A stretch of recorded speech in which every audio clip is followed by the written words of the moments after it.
Good morning. Good morning. Good morning, Your Honor. Mr. Carter is here on behalf of our Xavier Church. And then Romeo is here on behalf of David Head. That's correct? Correct.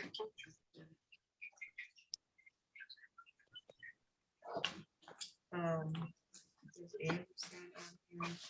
That's tomorrow. Do you have any other,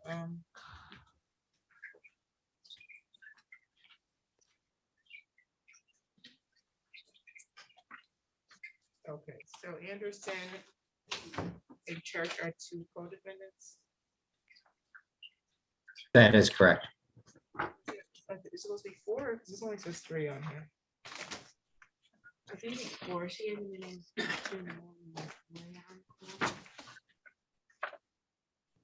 Oh, okay, yeah. Need to add a name on this one.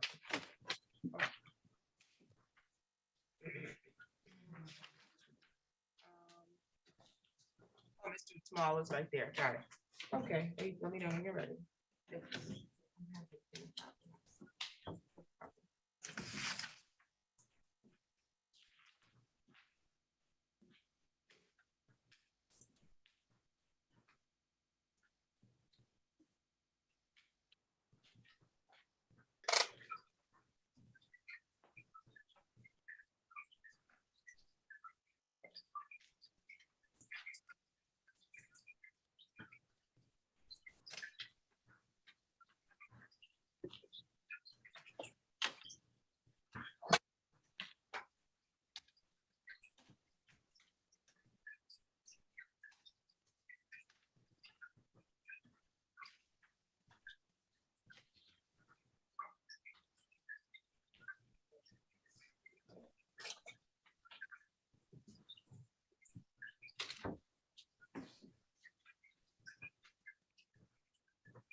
Tammy or somebody in here?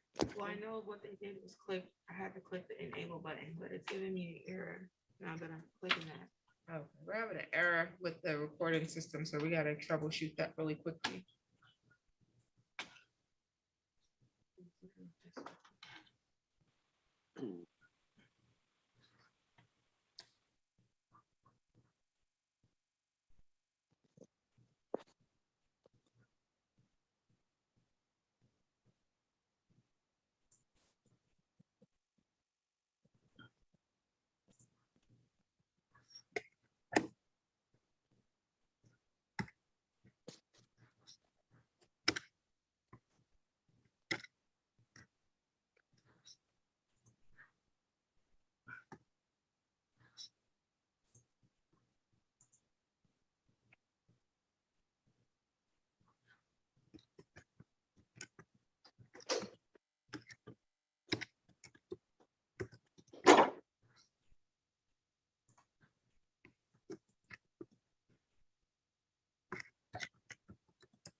On the record in the matter of the people of the state of Michigan versus Anthony Anderson, file number 22-00442FY, and the people of the state of Michigan versus Xavier Church, file number 22-00445FY, council appearance. Your Honor, Eric Tamal for Defendant Anderson, and I'm having a hard time hearing you, but I can hear you. May it please the court, David B. Carter Jr. on behalf of Mr. Church, who is present through the Zoom app and waives his personal appearance. Okay, are you having an issue hearing me, Mr. Carter? No, I can hear you. Okay. I'm not sure, Mr. Tamala, maybe your connection causing the issue. I'm in another courthouse, a lot of block. I can hear you if I put my phone close. We're good, I think. Okay, can you put your appearance on the record for Yes. Anderson? Good morning, Andrea Lacey appearing on behalf of the people. Thank you. Today's the date that was set for preliminary examination in both files. My understanding is that there are 2 additional co-defendants that were recently arraigned, and that they are set for a probable cause conference and exam date later this month, and that it is the request or intention of the parties to run this exam or these exams together. Is that accurate? That's correct, Your Honor. Your Honor, that is correct. I have no problem with adjourning the prelim, I guess on the condition that this is not attributable to my client Anderson regarding speedy trial rights. This delay. Okay, and Mr. Carter? We have no objection. My client is out on bond. Oh, thank you.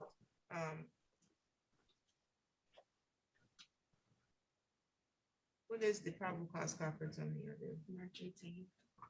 Okay, it sounds like the probable cause conference on the other 2 files is going to be March 18th. The court is going to find good cause in both matters to adjourn Small said he wasn't available that day. for probable cause conference. Yeah, for the March 18th. Okay, well, you can discuss the matter before the March 18th day and decide if you want to continue to examine or not. All you need to do is send us an email. You don't have to appear in person for the PCC if you talk to your client. Very well. It's my understanding that the preliminary exam date set for the other 2 co-defendants, there might be a conflict with that. So I think Okay. what we should do is work towards a convenient date for all parties in the meantime up to the March 18th date. Okay, so at the best that I can do, Mr. Tamal, you're not available on March 18th? In the morning, I have 3 cases in St. John's, so depending on the time, I can be available. Depends on the time. Okay, what time is there? Theirs is at 9:30. Well, it's scheduled for 9:30 on the 18th for the other 2 probable cause conferences. What I think I should do is just set all the probable cause conferences on that date, and you can get in the other attorneys. I don't know if they've been appointed at this point. I don't know. Only one. Okay, I think they're still waiting on some appointments before we can discuss linking the calendars. That can be handled via email prior to that date, and then we can get you a exam date after we can sync all 4 attorneys' calendars. Does that sound good to you, Mr. Tamal and Mr. Carter? Yes, Your sir. Honor. That works. My client still has to waive the 21 day today then. Well, I'm finding good cause Okay. to adjourn, so that your client will not have to waive in this instance.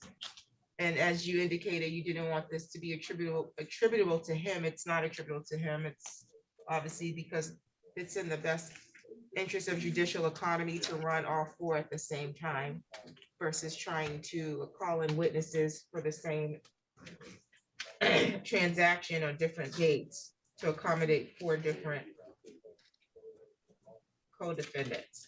So what we'll do is I'll find good cause to adjourn each matter today to the 18th of March at 9:30. And then the parties, when we get all four attorneys, will, including the prosecutor, we can discuss a mutual date that would work for everyone to appear for the examination, okay? Yes. Okay. Both Thank you, Your clients are out on- Okay, no problem. Both your clients are both out on bond, so I don't believe we need to address bond this time, do we? No, Your Honor. No. Okay, bond will continue. Any additional matters for the record? Nothing from the people. None. None for Mr. Church. Thank you. You're all set, Mr. Church and Mr. Anderson, for today. We'll see you on March 18th. And I will be in touch with you, Mr. Church, to explain everything.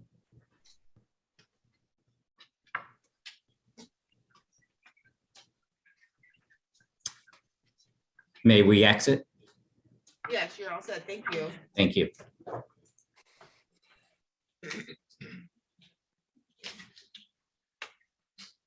Okay. Mr. Joglio's here with Mr. Head.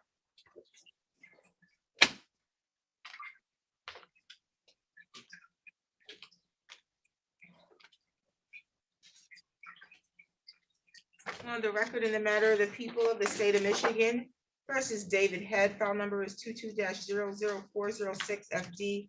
Council appearance, please. Good morning, Your Honor. Andrea Lacy appearing on behalf of the people. Morning, Your Honor. David Zoglio appearing on behalf of David Head. He's present. We would waive our right to appear in person and just appear by Zoom today. Thank you. Today was the date that was set for a preliminary examination. And my understanding is that there's going to be a plea and the defendant is supposed to be entering the sobriety court. Is that accurate? Correct. Okay. Which sobriety It is. court? The Is it 54? 54A. Okay.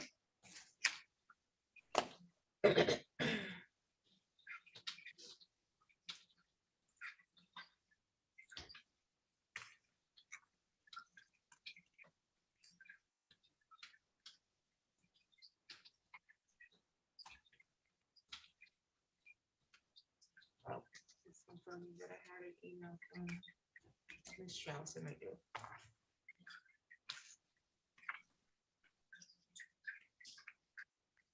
Okay, Mr. Head, how are you today? I'm fine, thank you, Your Honor. Okay, it's your understanding that you're going to be entering a plea today and that you're going to be sentenced to sobriety court, is that correct? Yes, Your Honor. Okay, is he pleading to the original charge? Yes, Your Honor. Okay, and you're going to plead to the original charge, that's correct?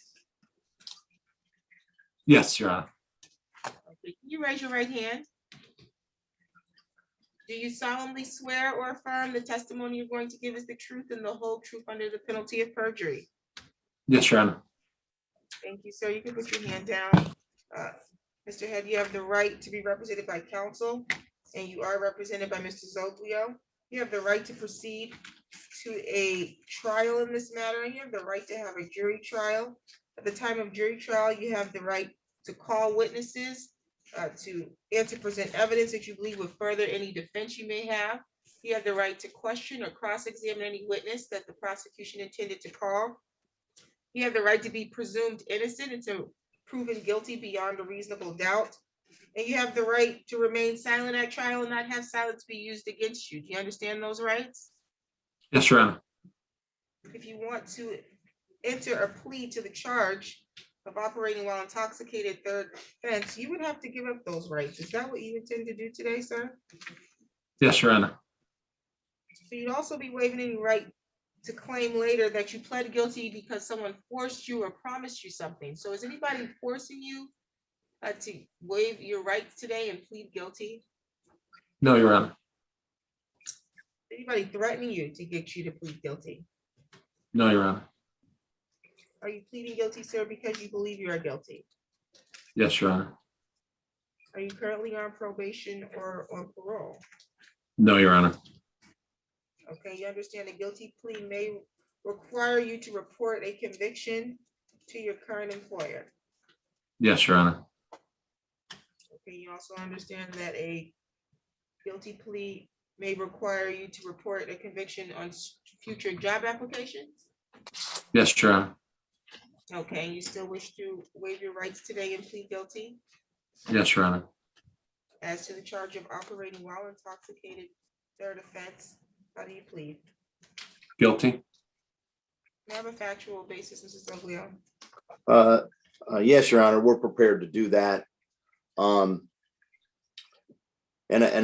Mr. Head, I know we thought that originally we were just going to adjourn it, but we were also set to do the factual basis for the plea today. Is that correct?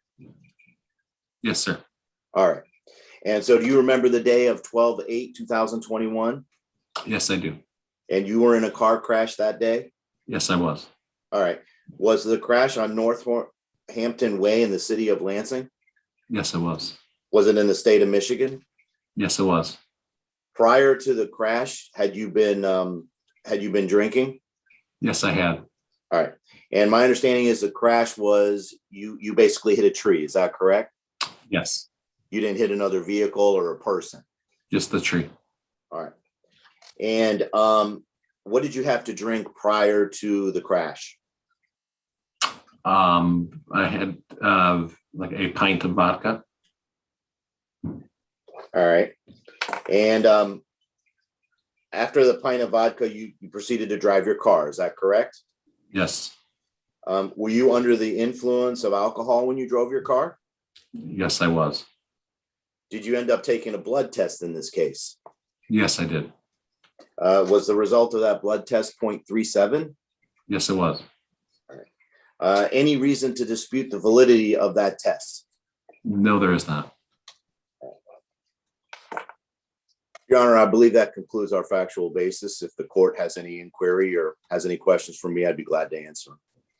Okay, well, we didn't establish the third offense. Okay. Notice. Mr. Head, you've been previously convicted of alcohol driving while under the influence of alcohol, correct? Yes, I have. And what years were you convicted? The last two offenses? 2000. All right. And in what city and county were those in? One was Ithaca, so that's I think Clinton County, and then Ingham County, Lansing. Okay, Ithaca's not in Clinton County, but it was in the county court in Ithaca is where your conviction was. Yes, All right, and where was the other conviction? it was in Ingham County. All right, and those were two prior convictions. So you understand that today is your third conviction, right? Yes, sir. Okay. So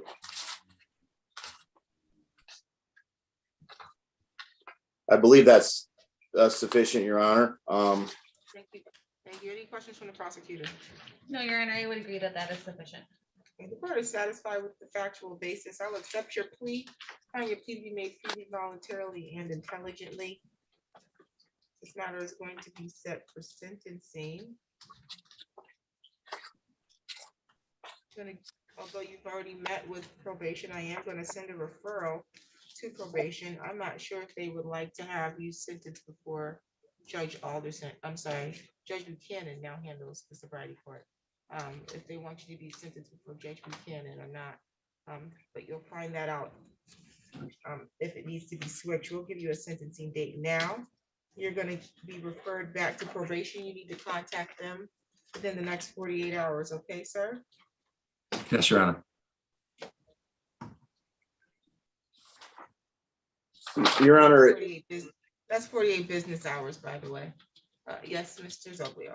I'm sorry, Your Honor. I don't want to interrupt the court. I would just ask the prosecutor to state the plea agreement on the record as far as what the charge will be reduced to if Mr. Head completes sobriety court. Thank you. Your Honor, the offer is for Mr. Head to plead guilty to count one as charged. Upon successful 1-year delay of sentence, the original count 1 will be dismissed and an added count 2 of OWI second in violation of MCL 2576256B, which is a misdemeanor punishable by up to 1 year, will enter as a conviction. Thank you. And Mr. Head, that's what your understanding of your plea agreement was, correct? Yes, Your Honor. Okay, thank you. Can you give Thank me you, a Your Honor. date? Thank you. Any additional matters for the record? Nothing for the people. Let me tell you your sentencing date. It's gonna be April. Right, positive, I have that day off. Is that what they want us to do? I assume so too. It's gonna be set before Buchanan. If they want me to switch it, that's fine. We're gonna set it before Judge Buchanan. It's gonna be April 29, 2022 at 8:30 in the morning. Okay, sir? Yes, Your Honor. You have any questions? No, Your Honor. Thank you. Okay, you're all set. Good luck, sir. Thank you, Your Honor. Thank you.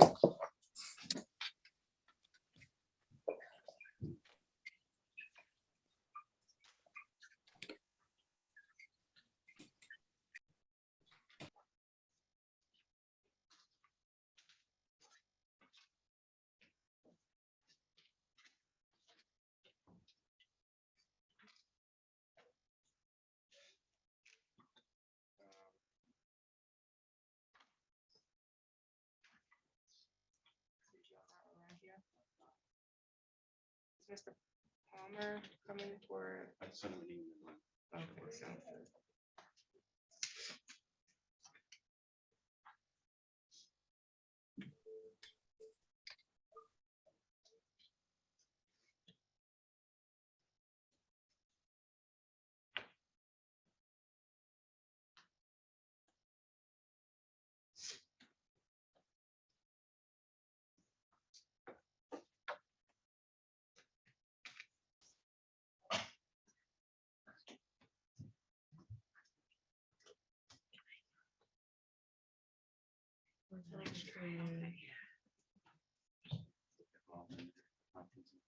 Okay, it sounds like the jail has arrived. You just booked everyone in. Did you need to speak to your client? Okay, you have bond and I think more.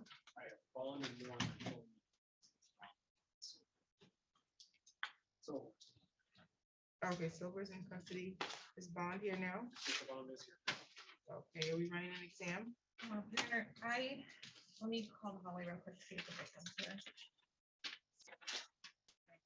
There, Christopher Williams here. Might as well find out about the victims on Silver as well. There's Officers, okay, sounds good.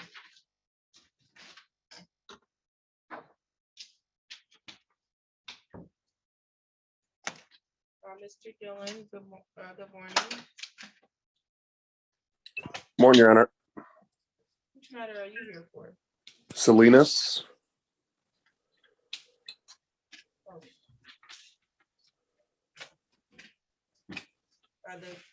The jail just booked people in, but because you're appearing via Zoom, I'm assuming we're not running an exam? We filed and set this for a motion to withdraw, Your Honor. Okay.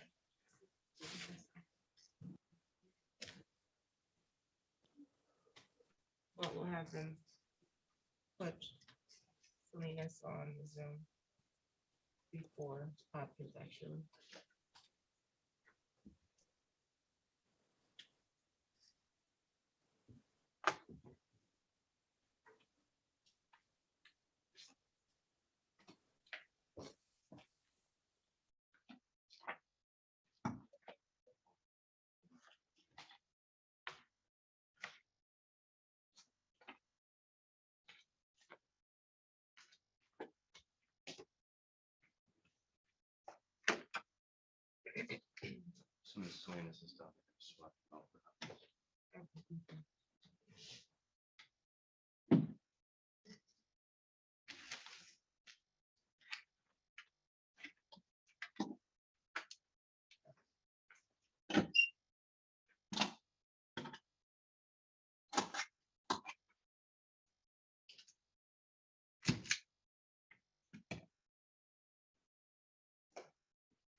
there?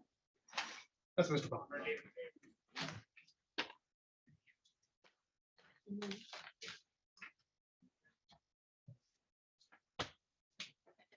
On the record in the matter, the people of the state of Michigan versus Ryan Bond, file number 1-03128, council appearance. Good morning, Your Honor. Andrea Lacy appearing on behalf of the people.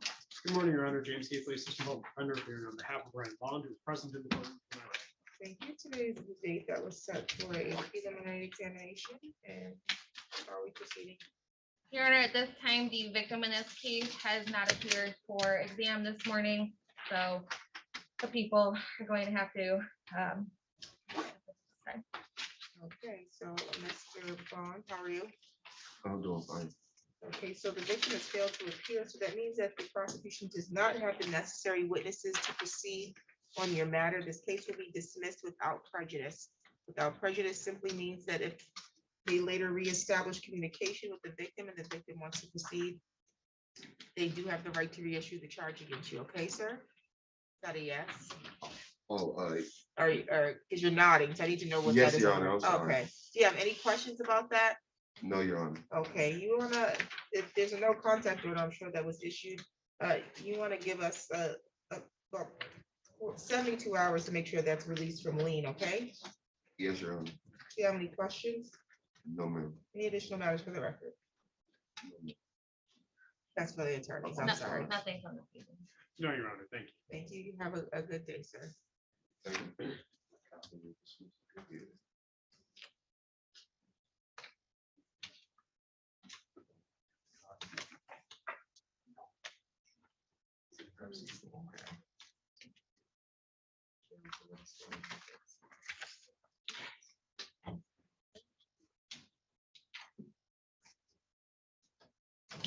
Mr. Palmer is here on Lopez.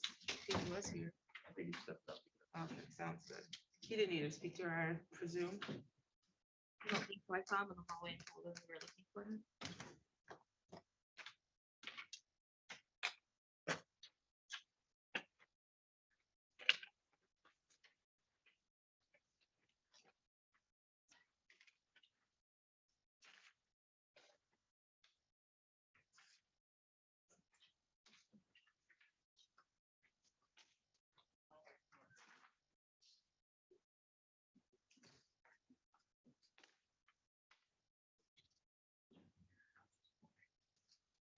You didn't need to speak to your client, correct?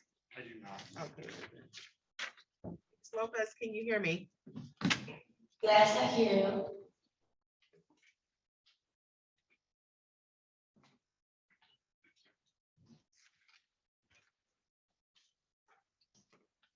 Second? Oh, okay.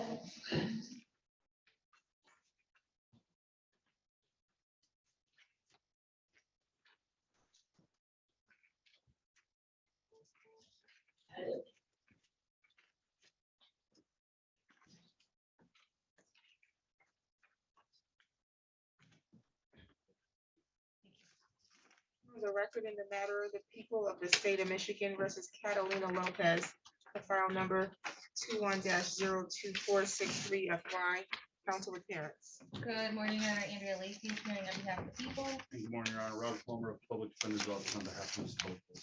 Thank you. Today was the date that was set for a competency hearing. The court is in possession of a report dated March 1st, 2022 from the State of Michigan Department of Health and Human Services Center for Forensic Psychiatry. Did each of you get a copy of that report? I'm not sure, Your Honor. I don't believe I've received that either, Judge. The most recent one that I've received was the report saying that they were still. Okay, well, hold on for the record and get your copy of the report. Thank No problem.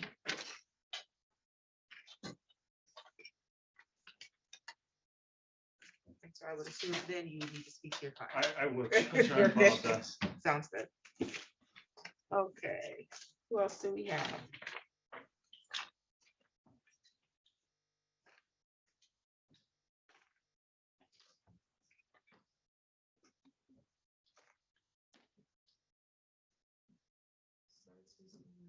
Jones, he's in custody.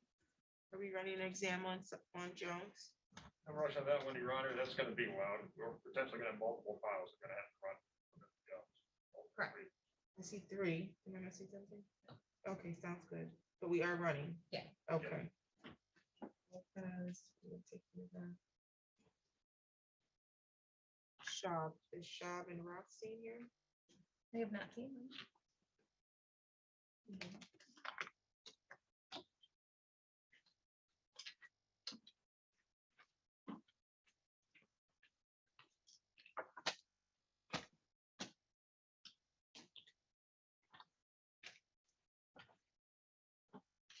Okay, where's the city? Okay, sir, what's your name? Isaiah Salinas. Oh, thank you. On the record in the matter of the people of the state of Michigan versus Isaiah Shaquem Salinas, file number 22-00149 FY, council appearance. Good morning, Your Honor, and release the appearing on behalf of the people. Lucas Stone on behalf of Isaiah Salinas, appearing via Zoom. Thank you. And today was the date that was scheduled for a motion. Mr. Dillon, you filed a motion to withdraw as counsel for defendant Isaiah Shaquem Salinas. That's correct? Yes, Your Honor. He indicated that there was a breakdown in the attorney-client relationship and that you no longer wish to represent Mr. Salinas. Were you retained on this matter? I was. Okay. Without obviously getting into detail what the breakdown is, what is, do you believe is the cause of the breakdown? It's not really between him and I. His family tried to do the full retain, and they just were not able, we're not able to do so. Okay, so you were not retained or officially retained is what you're stating? Yeah, I covered his arraignment with the promise that there would be a retainer paid, and it wasn't. Okay. Okay, Mr. Salinas, is there an objection to that or a dispute about that information? I don't know. You don't know? No, I had a different lawyer. I don't know what's going on now. You had a different lawyer, but were they from the Dillon law firm? I think it was from the Simmons. No, it's probably Judge Simmons. That's my name.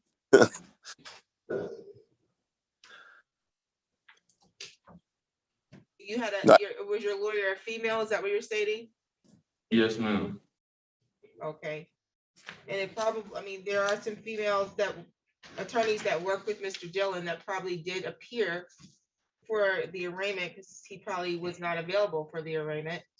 Is that what happened, Mr. Dillon? Yes, and I just spoke to his mom last night. And like I said, she was working her butt off trying to get the funds, but she's just not able to do so. So at this time, I think he's better because of the PE to go with public defender. And if the family can do what they need to do, I'll jump back on. But at this point, his PE it needs to be ran. It's a very serious case. It's very early on in the case. And so it wouldn't, I don't believe, jeopardize or prejudice the defendant in any way for you to withdraw at this point. Court obviously is not making you or can't make you do pro bono work.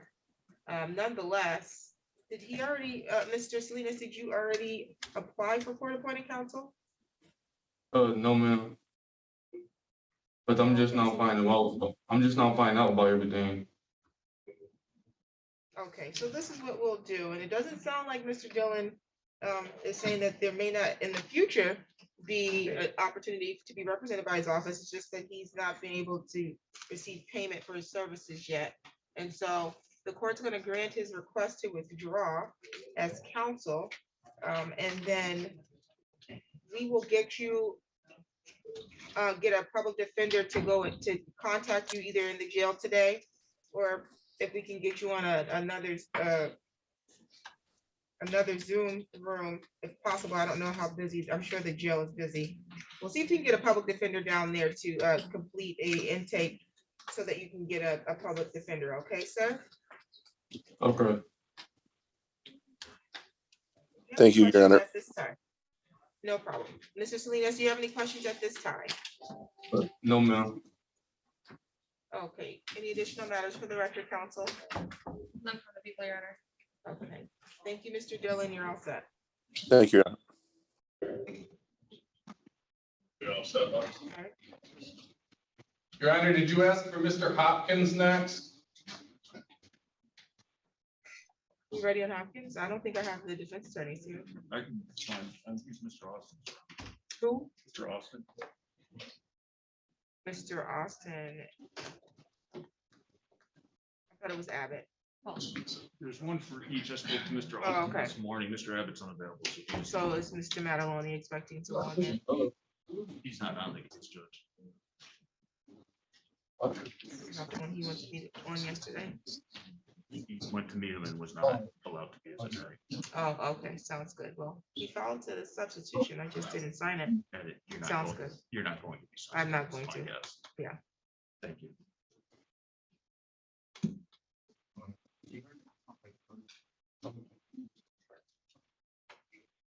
I'm gonna have to find a good cause to adjourn, Salinas. So did you tell me that my Tracy thing? So do we not give him? Yes, wait, for the date? We could send it a date down there. Okay.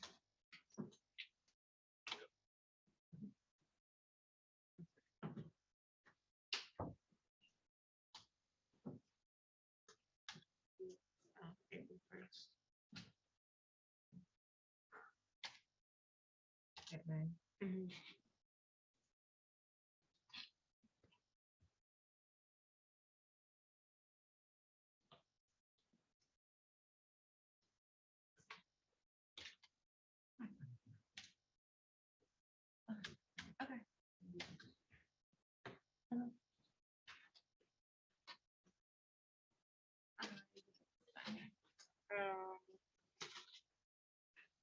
Any of you public defenders planning to go down to the jail at some point today?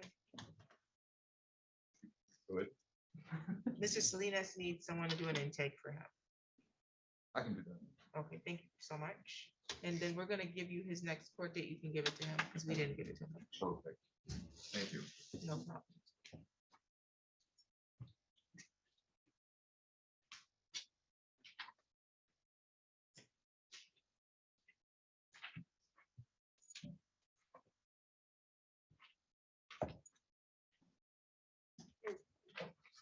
And what's the next court date? It's gonna be April 1st at 9 a.m. PCC or prelim?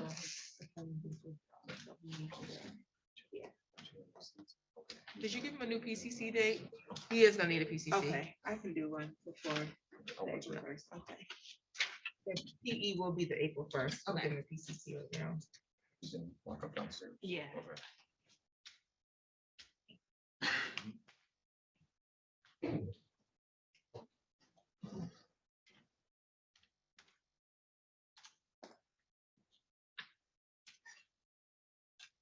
Let me take a couple of deep breaths before I admit this. No, that is what it is.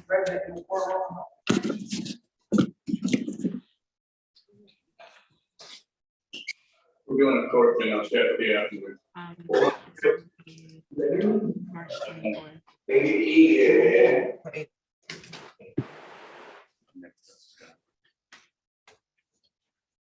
No.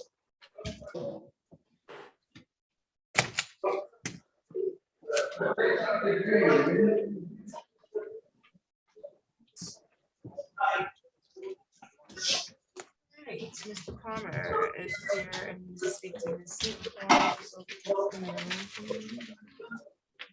She'll say something. I don't know if this is not working. Can you put your hand back in the corner? Thank you.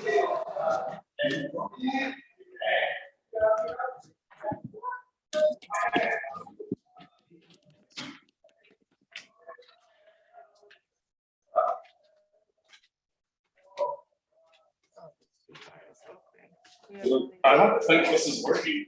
No, I don't think we can hear anything.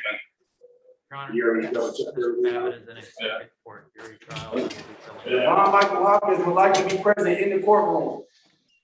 Oh, you want to come up today? I'm in isolation, not on polycom like Okay. Well, you can come up. I am not in court. I need to be in court. In front of the judge. Okay, we'll have you transported upstairs. Peterson. Well, I can run my preliminary hearing today. Transported.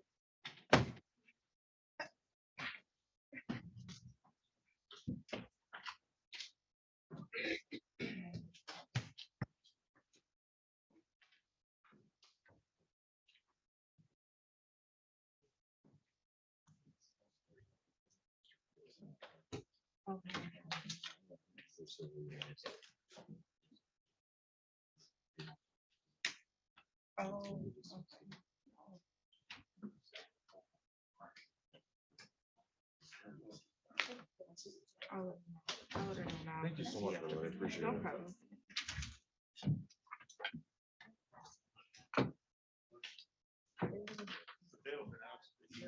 Oh.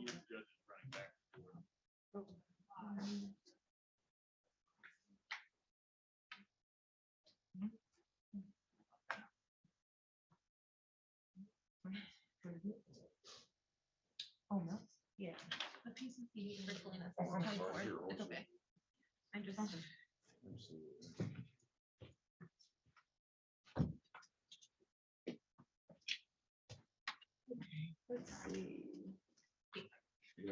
What was it again?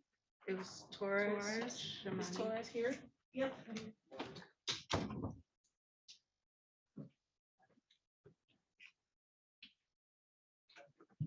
We're on the record in the matter of the people of the state of Michigan versus Shamani Torres, file number 22-00102 FY, come to the parents. Morning, Your Honor, Andrea Lacey appearing on behalf of the people. And good morning, Your Honor. Stephen Milks on behalf of Ms. Torres, who's present standing to my right. Your Honor, I am standing in for Mr. Feigelson today, covering for him. And I've had the opportunity to speak with Ms. Torres today. Thank you. Thank you. Today was the date that was set for a preliminary examination. Well, no. Is it set for exam today? It is. Yeah. Preliminary examination. How are we proceeding on this? Your Honor, the victim in this matter has not appeared this morning, so people are unable to proceed at this time. And Your Honor, at this time, since people are unable to proceed, I would ask the court to dismiss this matter.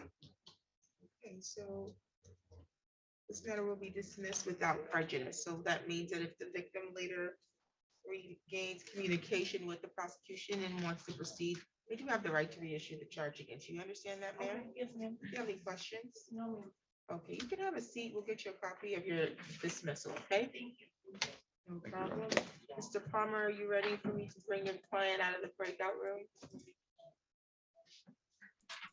Yes, Your Honor. I think he's frozen. I thought maybe he was distraught.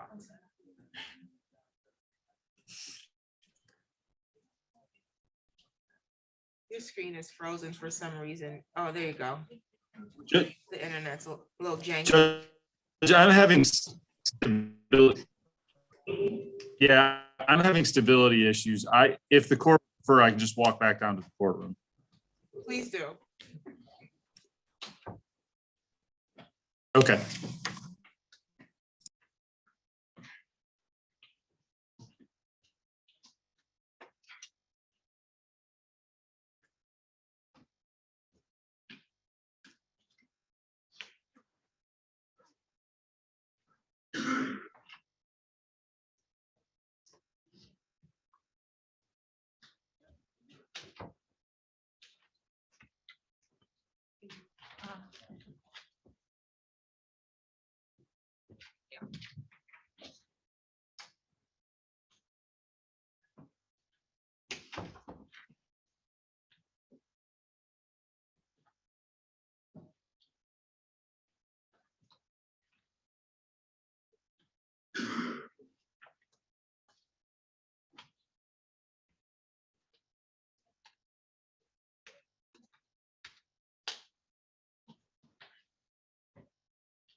Ms. Lopez, you can hear me, correct? Yes. Yes, ma'am. Thank you. We're on the record in the matter of the people of the state of Michigan versus Catalina Lopez, file number 21-02463. Apply council appearance. Good morning, Your Honor. Andrea Lacy appearing on behalf of the people. And good morning, Your Honor. Robert Palmer of the Public Defender's Office appearing on behalf of Ms. Catalina Lopez, who appears today via Polycom from the Union County Jail.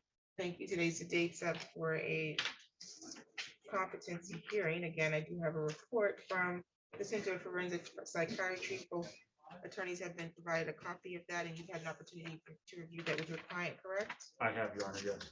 Okay. The opinion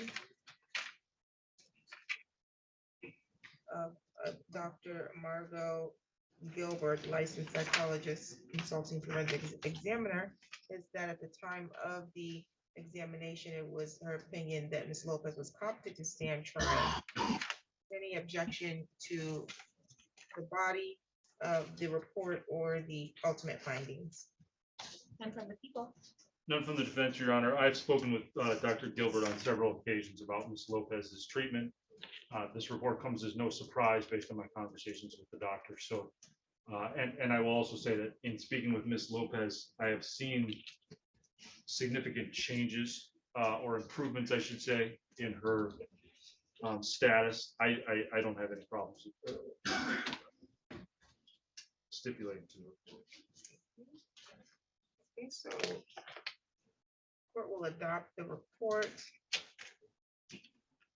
And it will become a part of this court file. I'll also issue an order of competency and reset these matters for a new exam date. Do you need a probable cause conference? Your Honor, I would ask for a probable cause conference. I can review and see if we can make an offer to Ms. Lopez. Thank you.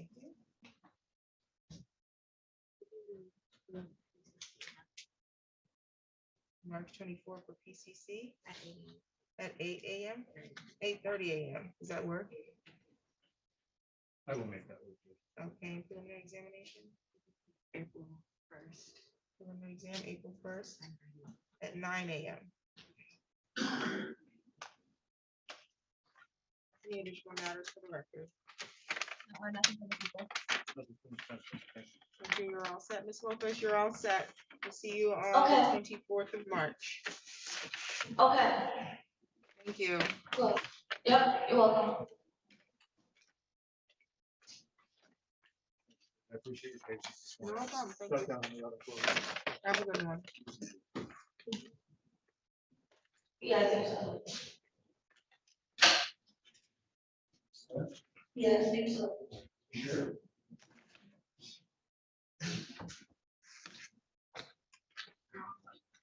Yeah, I think so.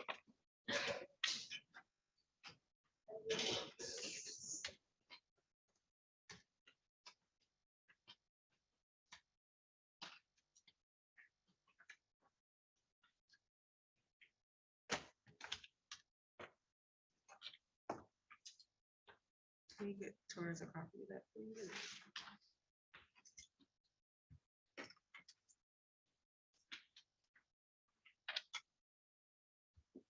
We still don't know where Mr. Rothstein is?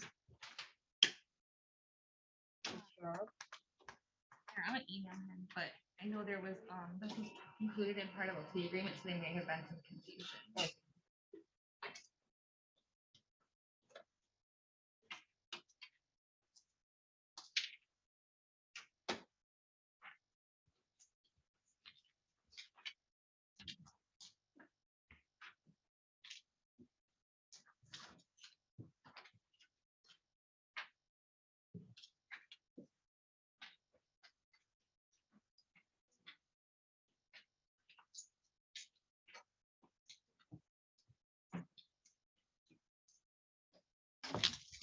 Okay. Are you writing an exam on more?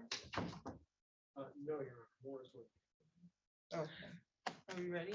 I am ready. Need a plea sheet. The back supervisor, I should say. Can I approach, Your Honor? Yes, please.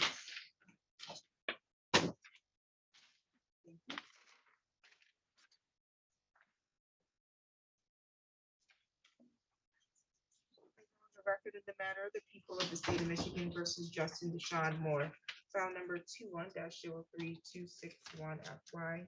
Council appearance. Good morning, Your Honor. Andrea Lacy appearing on behalf of the people. Good morning, Your Honor. James Keithley, Assistant Public Defender, appearing on behalf of Justin Moore, who is present in the courtroom to my right. Thank you. Mr. Moore, how are you? I need you to speak up a little bit. I have a court recorder. She has to be able to hear what you're saying. I'm doing fine. How are you doing? I'm doing well, thank you. Today's the date that's set for a preliminary examination. However, my understanding is that there's going to be a plea entered. Please state the offer on the record. Yes, Your Honor. The offer is for Mr. Moore to plead guilty to count 2 of operating while intoxicated. Contrary to MCL 2576251, that is a misdemeanor punishable by 93 days and or a fine of up to $500 and or 360 hours of community service. In addition, he would also have to plead guilty to an added count 3 of attempted possession of a loaded firearm in a vehicle. That is contrary to MCL 750.227C. Because it is an attempt, that would make it a misdemeanor punishable by up to 1 year and or a $1,250 fine. Upon successful plea and sentence, the people will dismiss count 1, the carrying concealed weapons charge, which is a felony punishable by up to 5 years and or a $2,500 fine. In addition, Your Honor, Mr. Moore will need to agree to forfeit the firearm in question. Okay, the item count 3, repeat that again. It is attempted possession of a loaded firearm in a vehicle.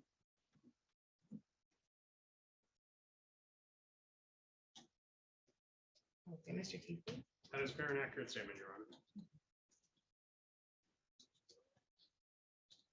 Okay, and Mr. Moore, you heard the plea offer that was just stated on the record? Is that the plea offer that you recall being offered to you? Yes. And that's what you want to accept here today? Can you raise your right hand?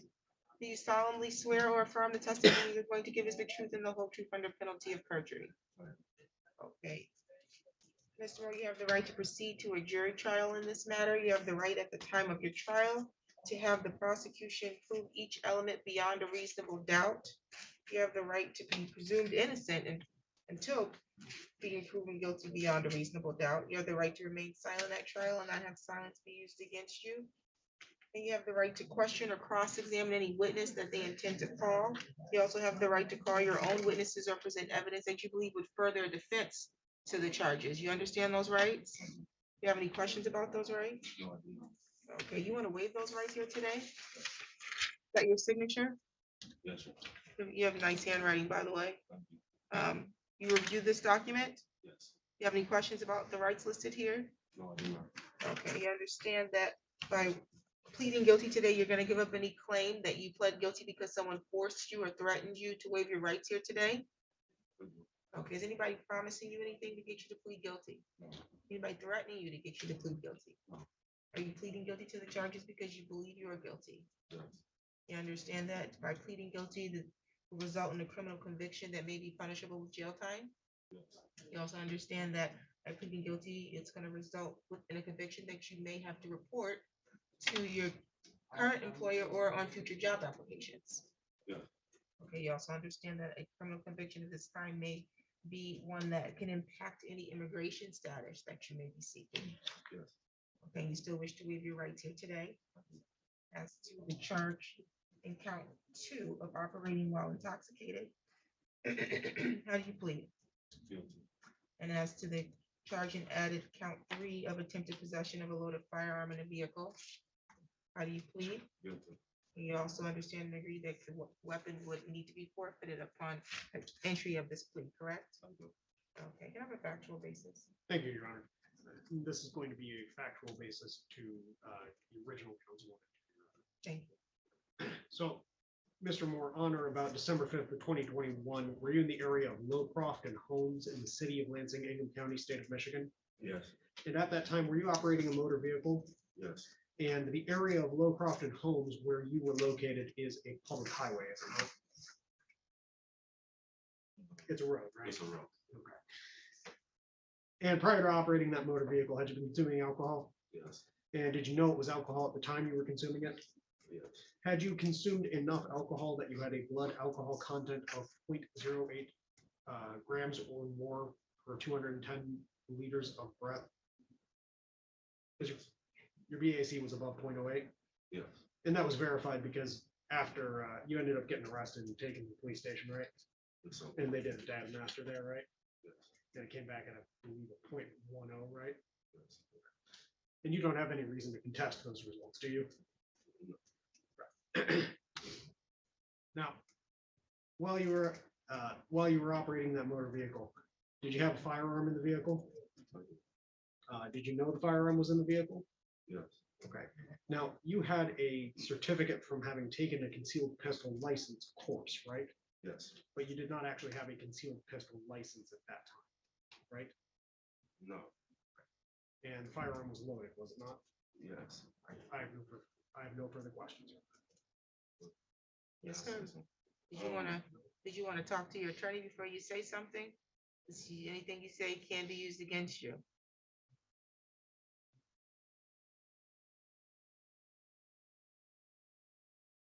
No further questions, sir.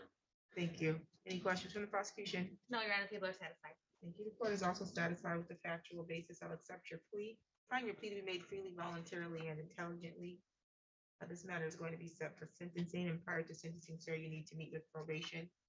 So they can provide the court with the pre-sentence report and recommendation. I am not sure if you've already undergone a substance abuse assessment, but you will need to undergo one if you have not prior to your sentencing date, okay?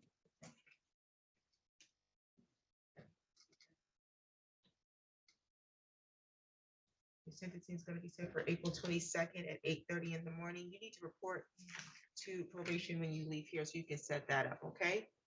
We hang tight, we'll get you a referral to probation when we get a chance. Any additional matters for the record? Nothing from the people. Your Honor, just to ensure that we don't end up with an issue on this in the future, is we're going to be ordering that the firearm is forfeited at this time. That is correct. I put that here in the file, but essentially what happened when the judgment of sentence goes on, it needs to be on that. Just wanting to make sure that we. Right. I don't know what happened on the other one, but nonetheless, All right. we'll make sure we follow up. I'll even highlight it on the ROA. Make sure that jail can see it when we get it on the judgment of sentence. Nothing further than, Your Honor. Thank you. Thank you. Any additional matters for the record? Nothing from the people. Thank you. You're all set.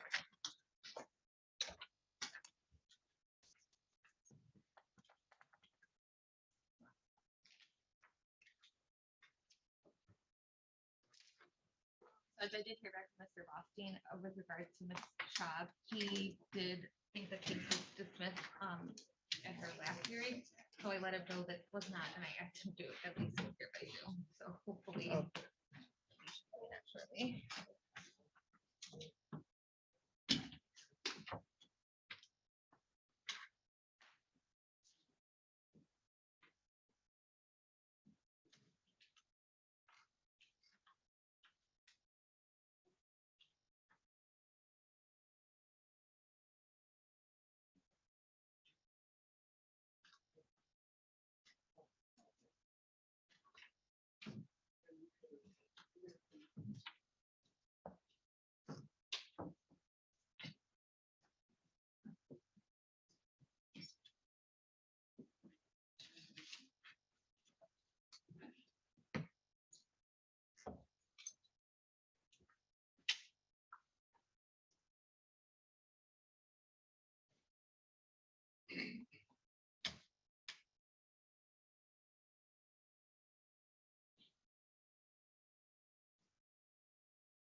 Okay. On the record in the matters of the people. You can bring them up. Of the state of Michigan versus Javon Hopkins. I have two files, file number 22-00214 FY, 22-00463 FY. Council appearance. Thank you, Your Honor. Randall Berman on behalf of the people. Thank you, Your Honor, and good morning. Jared Austin. I appear on behalf of Javon Hopkins in file number 22-214 FY. My colleague, John Abbott, represents Mr. Hopkins on file 22-463 FY. Mr. Abbott is in the middle of a circuit court trial. He asked that I stand in on his behalf on that file for today's purposes. Thank you. Mr. Hopkins is present to my right at council table. Thank you, Mr. Hopkins. I'm going to ask that with every ounce that you have to control yourself from having outbursts. And no, you're talking and I'm talking, so that means you're not controlling yourself. You see that?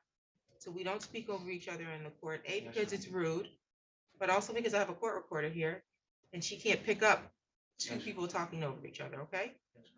And so you're gonna follow the process. I think we had this discussion last time before I had to remove you from my courtroom. You're gonna follow the court rules, okay? You understand that? You had to remove me off the courtroom? I had to remove you from the virtual courtroom because you were being belligerent and you wouldn't stop speaking over me. So what I'm trying to get you to do today is agree to control your outburst. You will be granted an opportunity to talk, but it's not when I'm talking or it's not when another attorney is talking, okay? Okay, today was the date and time set for examinations on both files. There was a probable cause conference held last week on these files. I think there was an issue as to a substitution of counsel on one of the files. I don't see it in either file, so I'm trying to figure out which file it was on. Your Honor, I believe that should have been proposed on both files. Okay, very good. But you said Abbott is on only one file? Yes, Your Honor. Mr. Abbott represents Mr. Hopkins on file 463. I represent Mr. Hopkins on file 214. Very good. Okay, so court appointed counsel was appointed on both of these matters. And then there was a substitution of attorney filed without your signature. We addressed this at the probable cause conference. And so I did not sign it because you did not have your signature on that. You indicated to the court that you had not spoken with Mr. Mataloni and you were not sure who hired him, but that someone from your family likely had hired him to represent you. But you wanted an opportunity to speak with him before you decided if you were going to let him represent you. My understanding is that he attempted to have a discussion with you yesterday, and that was not fruitful, and that he would no longer be proceeding on this matter. I do also have a letter here, which I just read from you, Mr. Hopkins. I believe, is this your handwriting? Is it?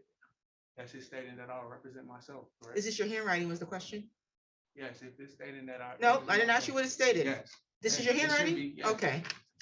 It should be. You're not sure? You don't remember writing this? I can't see that. I can't see. Yeah, that. I had trouble seeing it myself. No, I did not tell you to approach my bench. All right, I can't see. Okay, you can approach. Thank you.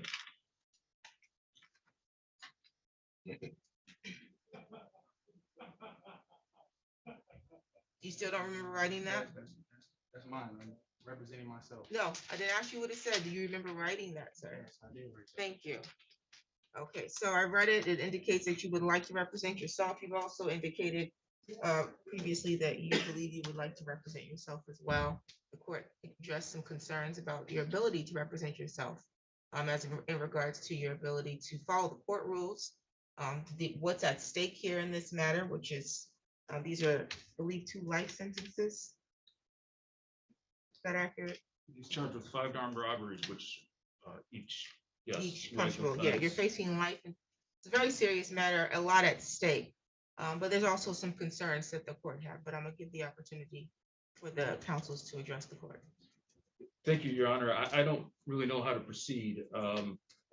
One way that I see it is to proceed with a referral to the forensic center.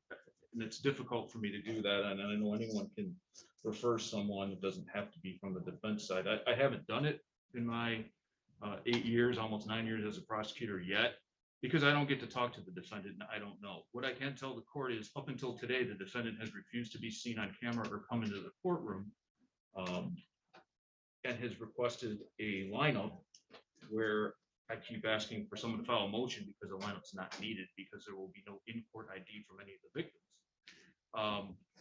And then today he appears here. So the concern that I had was, how is he going to represent himself if he's not going to appear in court? I think Your Honor had that same concern, and Judge Greenwald had that same concern in 54B. The defendant, as the court has just stated, in the one file 22-214 is charged with armed robbery, which each count carries a max of life in prison. The sentencing guidelines obviously kick in. The concern I have is, number one, does the defendant understand the sentencing guidelines under Michigan law? Does he understand the difference between consecutive and concurrent sentencing and what that means if this case is already pending in circuit court? Does he understand DNA if DNA comes back there or things at the lab being tested? Does he understand fingerprints? Does he understand the court rules effectively? All these types of matters I have concerns about, and I normally wouldn't if, and in my experience, when a defendant chooses to represent themselves, they allow for standby counsel to help with these things. Judge, on the 22-214 armed robbery file, there are 214 pieces of evidence on evidence.com that has to be accessed by computer. Based upon communications we've had from Mr. Church indicating that this is not a matter of a breakdown in communication, it's a matter of no communication.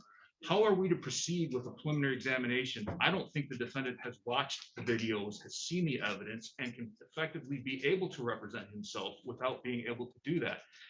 When more evidence comes in, if it should, like I said, DNA or other evidence, how am I to get that to the defendant in the jail without standby counsel? I don't understand how he can say that he wants to represent himself and doesn't want anyone to help him do this. And I think we're making a grave mistake. Looking out for Mr. Hopkins' best interest here, with understanding what he's facing and the lengthy prison term he's facing on not just this file, but all the others, that he needs to have advisory counsel in the very least to help him through this process, because the fear is, number one, something happens, he doesn't do the right thing, and he ends up in prison for double-digit years.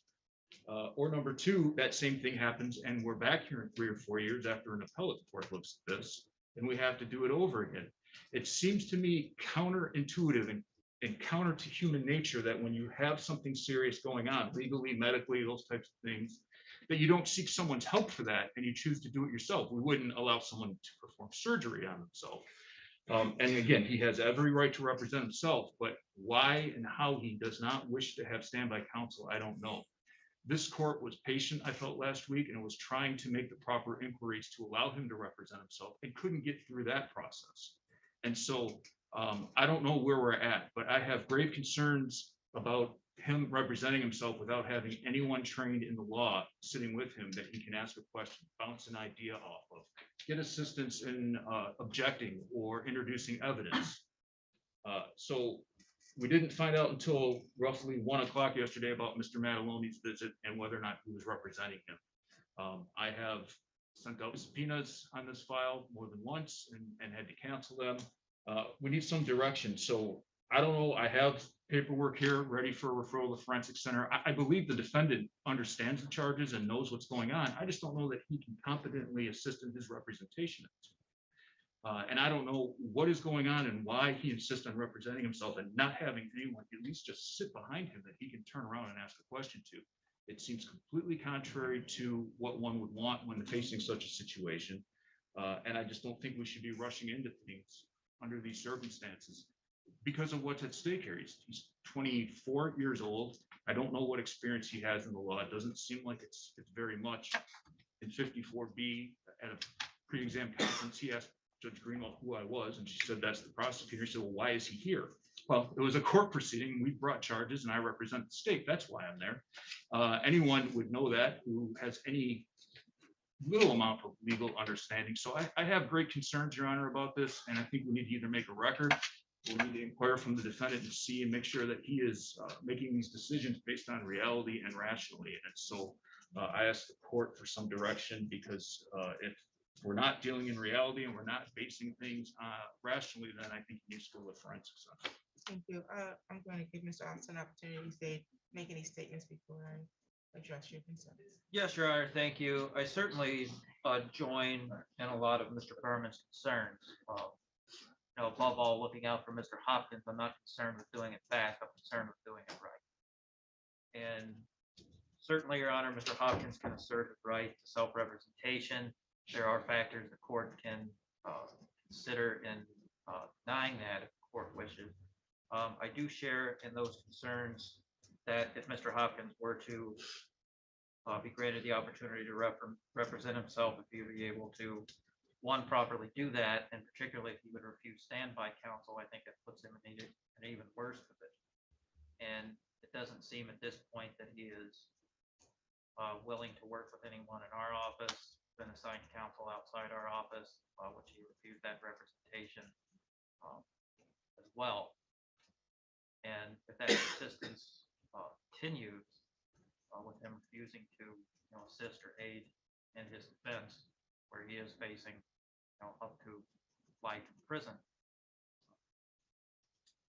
I would certainly not be opposing a referral to the forensic center to make sure that he is either competent to stand trial and move forward with these proceedings, whether that be with counsel or he would be deemed to be competent enough to even move forward representing himself. I do think that would be a wise decision. Mr. Abbott is not here. He's in a circuit court trial. He is aware of today's proceedings, what was likely to occur. And I have spoken to him about this matter. He told me to inform the court that he would not be in opposition to the people's motion for forensic referral. With that being said, I would ultimately leave it at the discretion of the court, Your Honor, but I do share in what I would categorize as very serious and grave concerns at this point. Okay, Mr. Hopkins, thank you for doing a much better job controlling yourself today, although I think there's still some work to be done on that. But nonetheless, you have the right to remain silent. Anything you say can be used against you. I know you've requested multiple times during the other attorney's statements to make a statement. And so do you still wish to make a statement understanding that we're on the record and anything you say can be used against you? Yes, Your Honor. Okay, what is it that you want to share with the court? Well, I just want to talk on behalf of representing myself, Devon Michael Hopkins, 7/16/1997. And the reason why I say why are you here to Jared Austin is because I talked to him multiple times before this court day and multiple times before any other court day, and I told him that I don't want him representing me, and I have the right. He didn't say that. You said that. It was I'm the just saying- prosecutor. I'm just saying The that prosecutor said you said that to him, not me. I didn't say that. That's why I'm clearing up. I didn't say that to the prosecutor. I said that to Jared Austin. Why are you here? That's because I did not want him to represent me, and I told him that, and I made it clear to him multiple days, multiple times before any court date, and I put a motion in for ineffective counsel. So why would he still be here if I put in a motion on February 11th of ineffective counsel? What is, yeah, how would you have ineffective counsel on February 11th if he hadn't been arraigned yet? I put a motion in because he didn't give me my discovery packet, and he was talking to me disrespectful, and that's why I told him that was 3 weeks ago on February 11th. And then John Abbott, I never told him to represent me from arraignment from the jump on February 18th, 2022. I had told him that I told the magistrate Judge Milmore that I did not want anybody appointed to me. Okay. And you still, and the court still appointed me somebody that my right is to, I can represent myself. That's my right. And the prosecutor is saying this, well, he's against me. He's not with me. So why, if he's saying the prosecutor hasn't said anything that I'm was just saying, disparaging. He's actually trying to make sure this is in your best interest. I'm just saying, Your Honor, he's trying to prosecute charges on me. So why would I receive help from him if he's using these things against me? So I don't need his help. I got a diploma. I've been to school, high school. I graduated. I studied the law plenty of times. I've been in the law library all my life. I know the law. I know who's the prosecutor and the lawyer, and I know who's the attorney. I don't need an attorney. I have my rights. So when he came to me and I told John Abbott and Jared Austin on record, at court dates hearing, that's on record, I don't want anybody representing me. after I asked for an in-person lineup, in person, and he requested an in-person lineup, but I still haven't got an in-person lineup. So, and you requested that on record. I didn't February request, 11th. we had this conversation multiple times. I February- ain't never requested a lineup. You requested a lineup. I told your Okay. attorneys to file a motion. Okay, okay. Yes, Your Did Honor. you file a motion, On sir? February. No, answer my question. I have a question now. Did you Yes, file I a did. motion Yes. for a lineup? Yes. Where? In-person lineup. Where not did just you a file the lineup. motion? In court. No, filing a motion is, you didn't file it in court. Did you put one in writing? Because I told you that. In February 11th, Your Honor, 2022, I was in front of you and you requested, you said that. I will did. In-person lineup, rhetorical I lineup. did not request it. We have the record. I told you then. I'm not requesting a lineup. You requested a lineup, and an in-person lineup, okay? I told you at the time that you requested it, because you refused to come in the courtroom. You remember that? The last two times, no. Answer the questions, don't give me other stuff. You remember not wanting to come to the courtroom? Because of No, I didn't ask you why. Do you remember not, you refused to come to the courtroom? I didn't refuse. You refused more than one occasion. We had to have you in the cell the way it was today because you refused. And that next time you logged in from the jail again because you refused, and the jail said they would have to deploy force to get you up here. And you had something covering your head, a shirt or something covering your head. Your behavior during the prior proceedings have been very erratic, and you seem to not have control or be able to appreciate the gravity of what you're dealing with, sir. And so I asked you last time, what was your court training? Are you familiar with the court rules? Do you know the rules of evidence? Have you received this over 200 pieces of evidence that can potentially be used against you? You were unable to provide an affirmative answer on those Yes, questions. I was not done talking, Your Honor. You said what? I was not done talking, Your Honor. You're done now. The reason why you're done now, because you're just repeating the same things. You keep telling me that I ordered a in-person lineup. I never ordered in-person lineup. I told you the first time you requested it when Mr. Abbott was here, that you can speak with your attorney privately and they can file a request, but that I would not be ordering an in-person lineup. That will be between you and the prosecutor if you guys want to file a motion, and then we'll address it in the court. A motion was never filed. You brought it up again, and I told you you need to have a motion filed, and then it was going to be another, then at that point there was an issue of another attorney. But again, I can make my own observations about your behavior in the court over the last 3 proceedings before me. There's also in file 00463, you couldn't even be arraigned on the date you were scheduled for arraignment because you were so uncooperative. So I believe based on the observations that the court has had, as well as your interactions and the observations of the other attorneys that are currently on this file, that I think that it would be prudent to have you undergo a psychological evaluation. And if you come back competent, then we can then discuss whether or not you can represent yourself. But the court cannot allow you to exert your right to represent yourself if there have been overwhelming evidence to the court that you may not be mentally stable or in the position to understand the capacity of what you're dealing with in this court. You have several charges here that are punishable with a maximum penalty of life.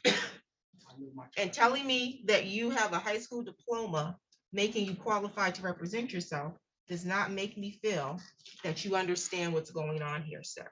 So again, you've done a much better job containing yourself today, but that has not been the experience this court has had over the last 2 times that you've come before me on these files, because I've had you on other files as well.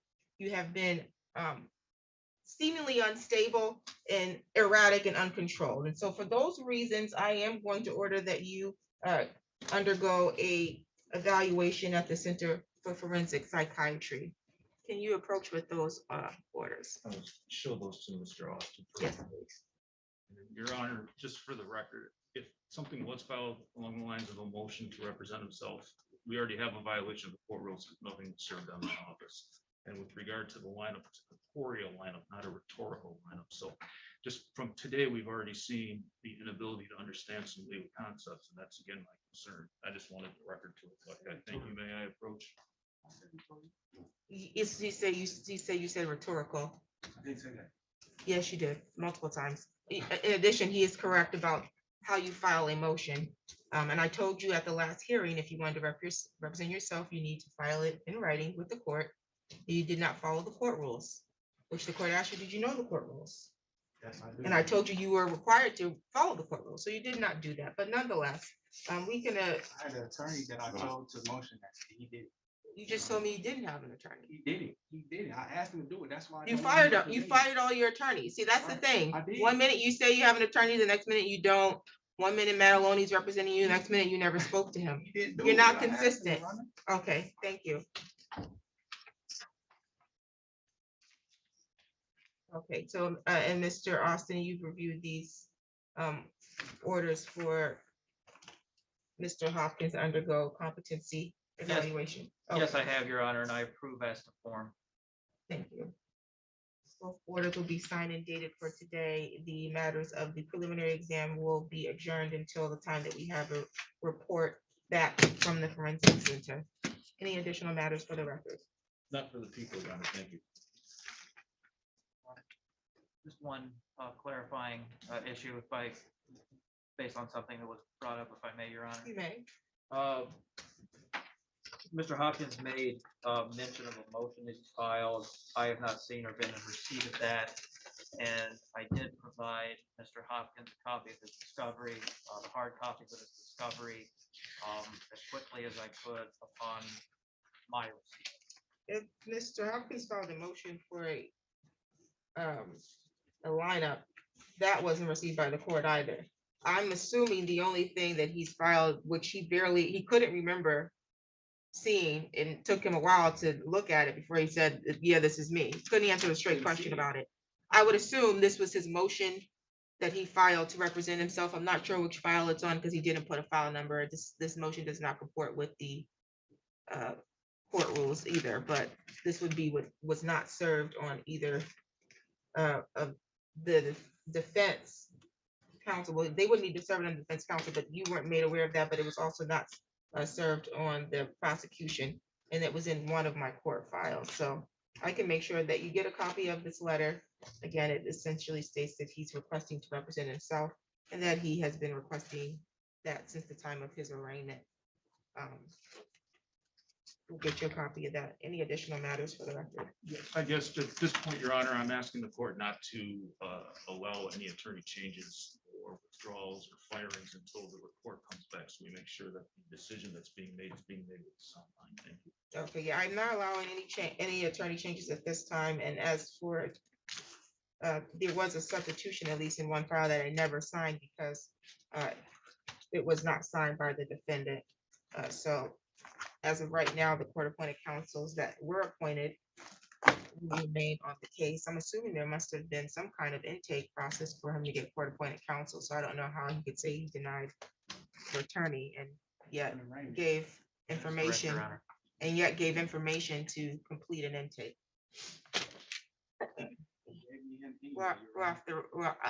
You're off the record. Can I please You're speak, not. please? You're We're done. We're done here. Come on, grab stuff.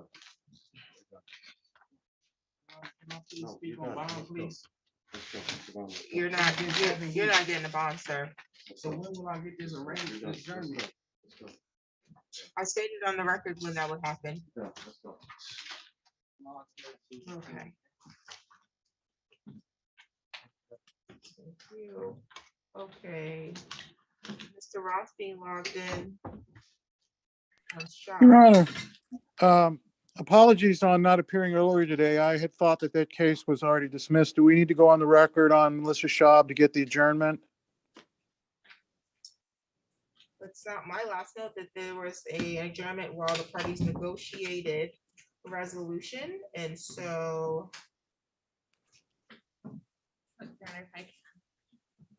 that's the last information that I have. Okay, so let me update you a little bit on this, Your Honor. On Monday, she went before Judge Dragonchuk, and we completed a plea agreement which included dismissing this case.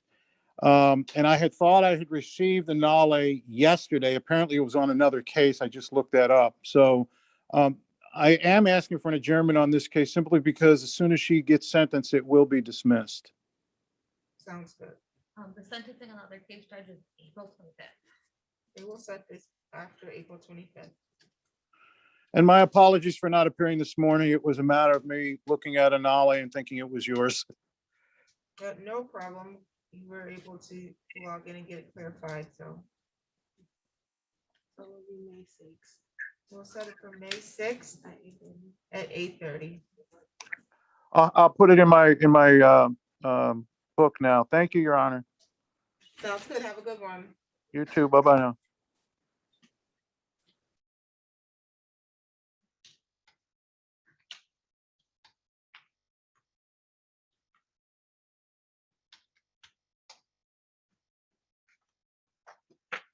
Okay.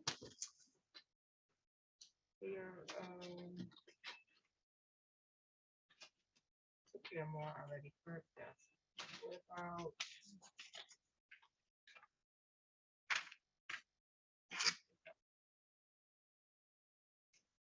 Jamari Bell?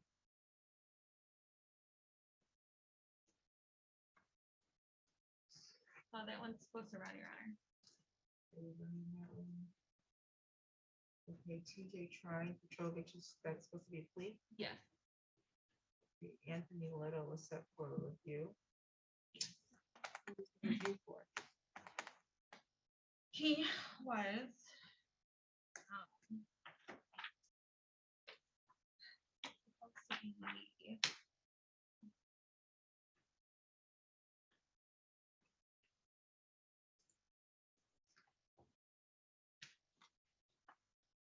It was a review from the court. I don't have any information with regard to that status. Sounds good. You're handling silver, Mr. Duffy. I am. You're running and examining silver. Yes. All right, it sounds like we're about to have to get busy. Some of these exams. I'm not sure why I'm still reading this.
All right, we're on the record in the matters of the people of the state of Michigan versus Otis Ray Jones, file numbers 21-03527, 03528, and 03529. FY, council appearance.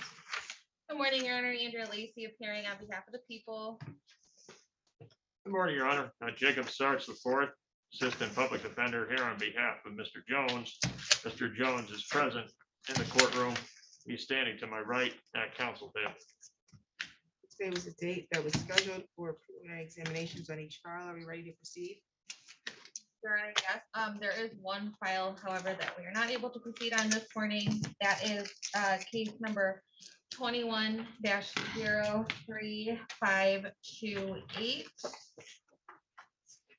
In that matter, the necessary witness has failed to appear this morning, so the people are unable to proceed at this time.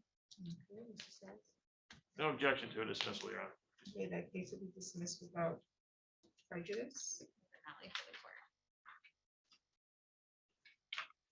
And so, Mr. Jones, without prejudice just means if the witnesses later make contact and want to proceed, the prosecution can reissue the charge on that one, okay? Any other preliminary matters? No, Your Honor. That's what asks for a standard sequestration order, Your Honor. Okay, and how many witnesses do we have? Your Honor, on this initial case, we have the potential for 4 witnesses. I only anticipate calling 2 at this time. Okay. On which file or both files? Oh, on 3527 Okay. and 29, I also anticipate calling 2 witnesses. Okay, where are these witnesses? The first witness on 3527 would be Takia Perkins. And they're separated now, or are they in the hallway? They are in the hallway, but they are sitting in separate areas of the hallway. Okay, and the other witnesses? Detective Kim would be on both cases, and then the other civilian witness on 3529 is Pamela Stark. Okay, I'm gonna grant the sequestration order to make sure the parties are advised that there is a sequestration order. Any additional preliminary matters? Nothing for the people. Nothing further, Your Honor. Thank you. Call your first witness. Thank you, Your Honor. For their first witness, the people call to the stand Miss Takia Perkins.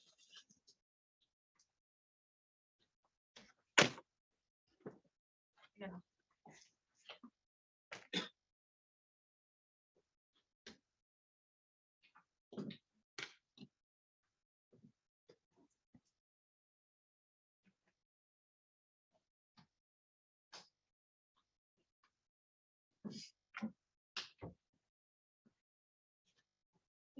Have you raise your right hand? Do you solemnly swear or affirm the testimony you're going to give is the truth and the whole truth under penalty of perjury? Yes. Okay, thank you, ma'am. You can have a seat there. There's a court recorder sitting behind you. There's a mic in front of you. She has to take down everything that's being stated here today. I will allow you to remove your mask if you need to during your testimony. You need to make sure that all your responses are verbal. They can't be head nods or shakes because we can't write that down, or mm-hs and uh-hs, so we need yeses and nos. Also, can you please keep your voice up? You did have, your voice was a little light when you gave me your swear to, okay, ma'am? Yeah. The other thing is that if there's an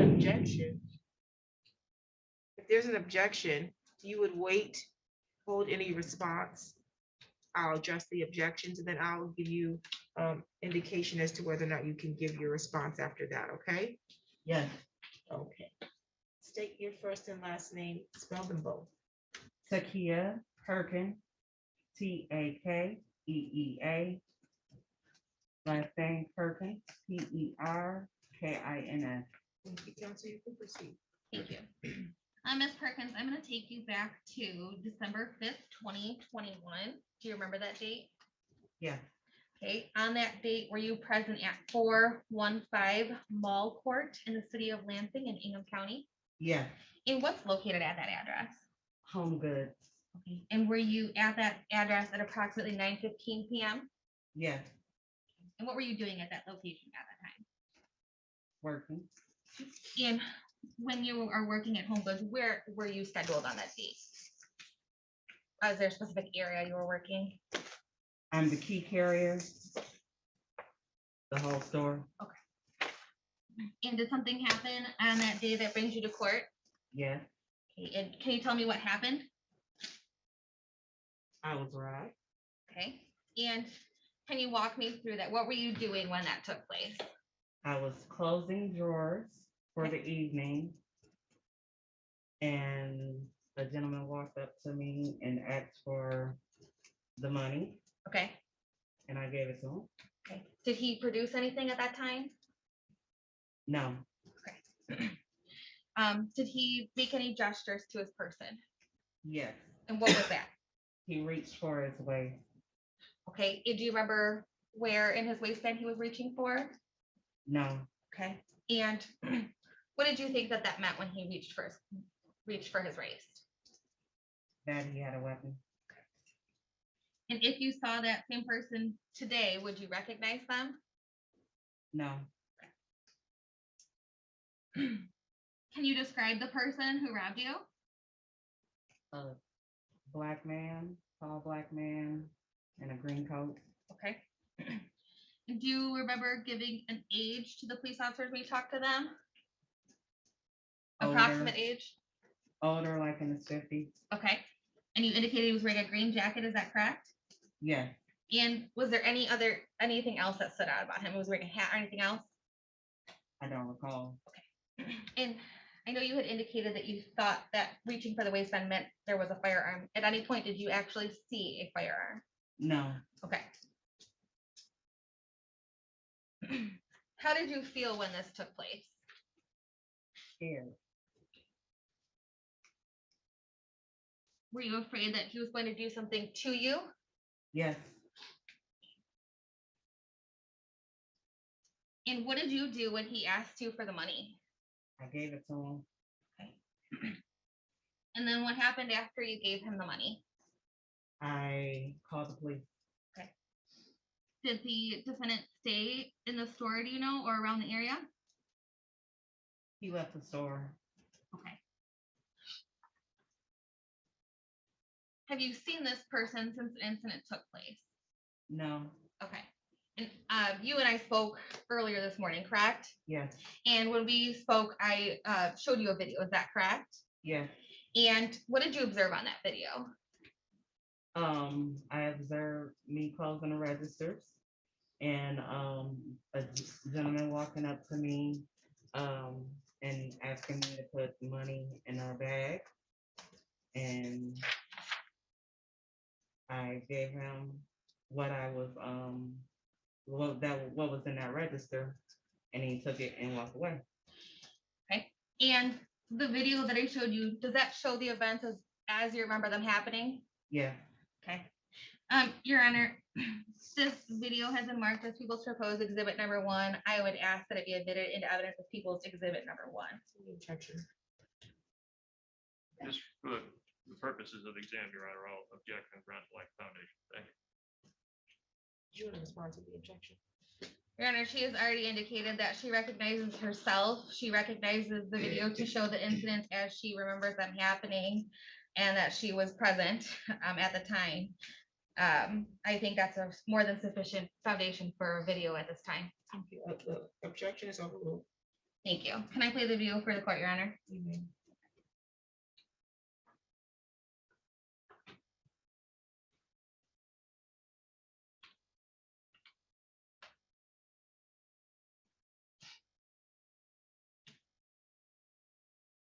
So for the record, Your Honor, I will begin playing the video at the 6-minute mark. I don't know, I can't see it on the screen, but it is queued up to the 6-minute mark on my screen, and it will be stopping approximately at the 6:23-minute mark.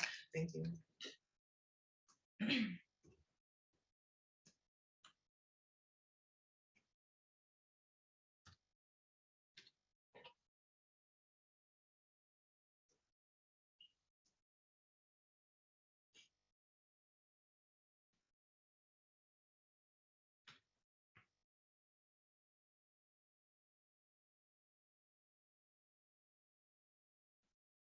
Now, Ms. Perkins, that's the video that we reviewed earlier, correct? yes.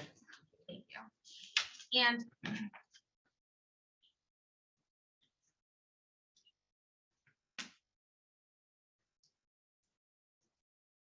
we had spoke about a picture of stills from the surveillance footage earlier, correct? And at that time, you indicated to me that you didn't remember that specific of clothing on the defendant at the time. Is that also correct? Correct. Okay. Your Honor, I have no further questions for this witness.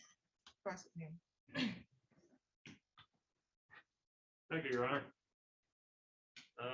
Ms. Perkins, so your testimony here today is that you never saw any sort of weapon, correct? Correct. Okay. And this person never threatened you with a weapon, whoever it was, correct? Say it again. This person never said, I'm going to shoot you or anything along those lines, No. correct? Okay, so you were just, this was an assumption, this was a guess based on a gesture to a waistband, correct? Yes. Okay, but you never actually saw anything brandished towards you, no one ever actually threatened to shoot you or anything along those lines, correct? Correct. Okay, and in terms of your testimony here today, other than talking to the prosecutor, has anybody told you what to say here today? No. Okay, were you able to talk to the detective at all? Did the detective tell you what to say today? No. Have you provided any statements outside of your communications with the police on social media or otherwise about what allegedly happened on that date? No. Okay, and have you talked to anybody else in terms of fellow employees who were there about what allegedly happened? Yes. Okay, and who was that? My boss. Okay. Coworker.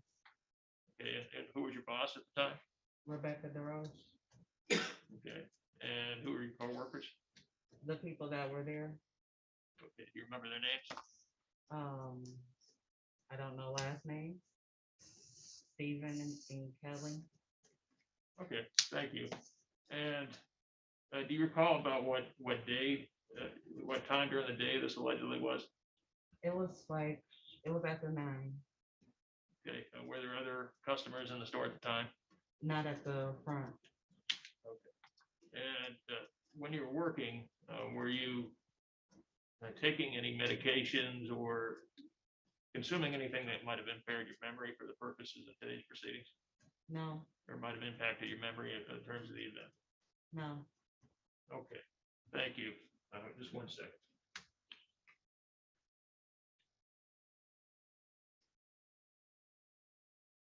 And you testified that the person you described is a tall black man, but you don't know approximately what range of height that might be, correct? No.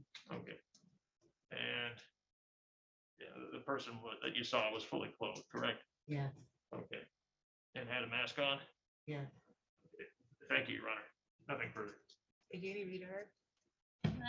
Okay, I need to actually replay the video from you, just briefly. At the 6-minute mark again? Yes, please.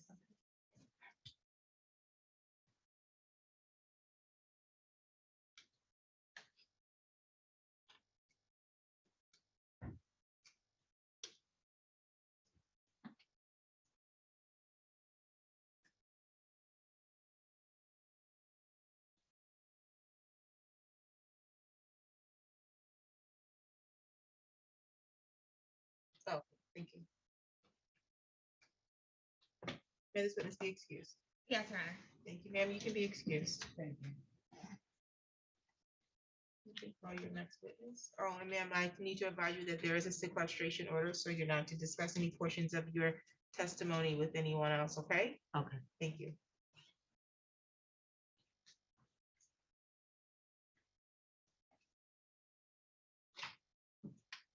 Next witness. Your Honor, for the next witness, people will call to the stand Detective Walt Kim.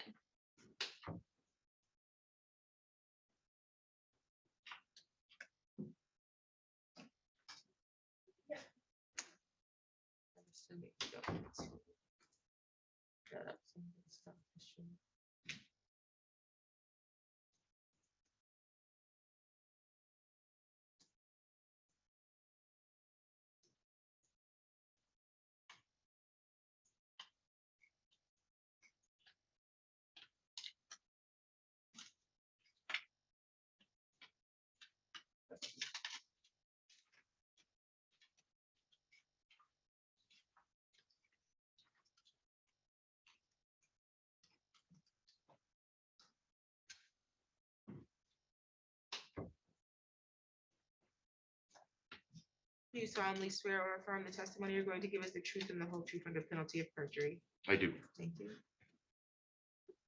You can proceed, counsel. Thank you. Detective Kim, can you please state your name and occupation for the record? Walter Kim, I'm a detective with the Lansing Police Department, How long have you been employed by Lansing Police Department? 23.5 years.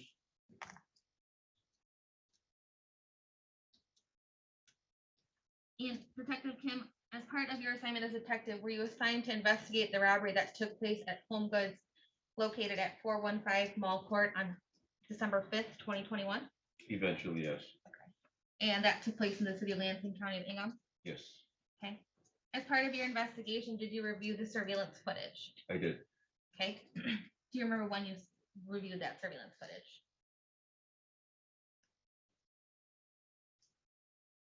It was probably sometime early December.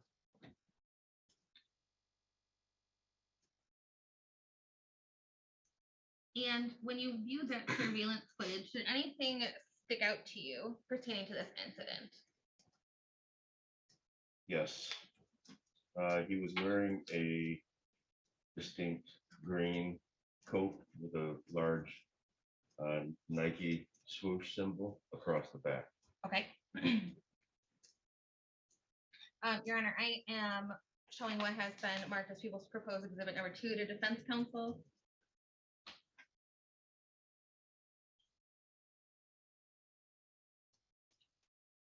May I approach the witness, Your Honor? You may. All right, Detective Kim, without telling me within the photograph or anything, do you recognize that photo? I do. Okay, and how do you recognize that? I created these still images from the video. Okay, and that those photographs show that distinctive jacket you're talking about, is that correct? Yes. Okay. And you remember that being from the surveillance footage Yes. provided by the store?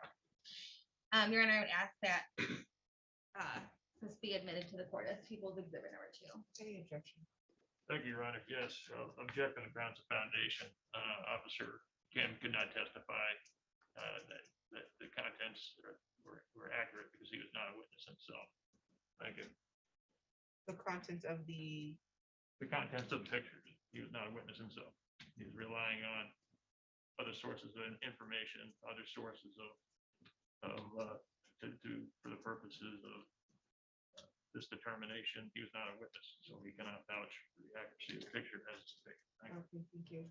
Did you want to respond to the objection? Yes, Your Honor. Detective Kim has indicated that he reviewed footage that was related to this incident, and these stills were taken as a result of viewing that footage because he found this jacket to be distinctive. So while he was not a witness to this incident, he did review footage that was pertaining to this incident and would allow him with his own personal knowledge to make a determination whether or not something is relevant and distinctive. Inquire further about how he accessed the video that he got these stills from. Okay, Detective Kim, can you tell the court how you were able to access the video? Yes, the case was originally assigned to Detective Monica Ford. Okay. She had acquired a copy of the video from the store, and then I took over the case because they were related to several others, and I viewed the same video. Okay, and from your best of recollection, this was the video that was from the store on December 5th, 2021, when this incident took place, correct? Yes. Okay, and you you said that you were assigned to this case after Detective Ford because it was related to others, is that correct? Yes. Okay. And with your involvement in the other cases, does this jacket have a distinction to you? Is related to other cases, this jacket, not particularly, the shoes definitely. But when Mr. Jones was apprehended, he was wearing this jacket. Okay. So you're also indicated that there's are specific shoes depicted by these photographs that are relevant or significant to you? Yes. Okay, and with regards to specifically Mr. Jones, correct? Yes. Okay. And what kind of shoes are those? They're white Nike shoes with the black swoosh. And what makes these particular shoes stand out to you? Of the 14 to 15 robberies I was investigating, these same shoes appeared in probably 11 of them. And all of these robberies that you were investigating had the same suspect, correct? Yes. Your Honor, I believe that he has established a sufficient basis at this time. Your Honor, I would again reiterate my objection on lack of personal knowledge as it relates to the accuracy of the pictures in terms of what they depict. You know, this officer was not a witness to what he's claiming he's observing. He was not directly connected in any way, shape, or form to the production of this video. He claims he got it from another person who got it from another person. So the chain of custody here is very much in question at this point. But more importantly, he is not a witness who can vouch for the accuracy of the picture of what he's testifying to at this time. Thank you. Okay. I'm going to grant his objection because I do agree that there is insufficient foundation as to how this video was acquired, how it was kept, and how it was tendered to the officer. However, we did already have a witness to testify, so I don't know that you even need the picture, but. Okay. So the people of Exhibit 2 will not be able to. Thank you. Thank you, Your Honor. No problem.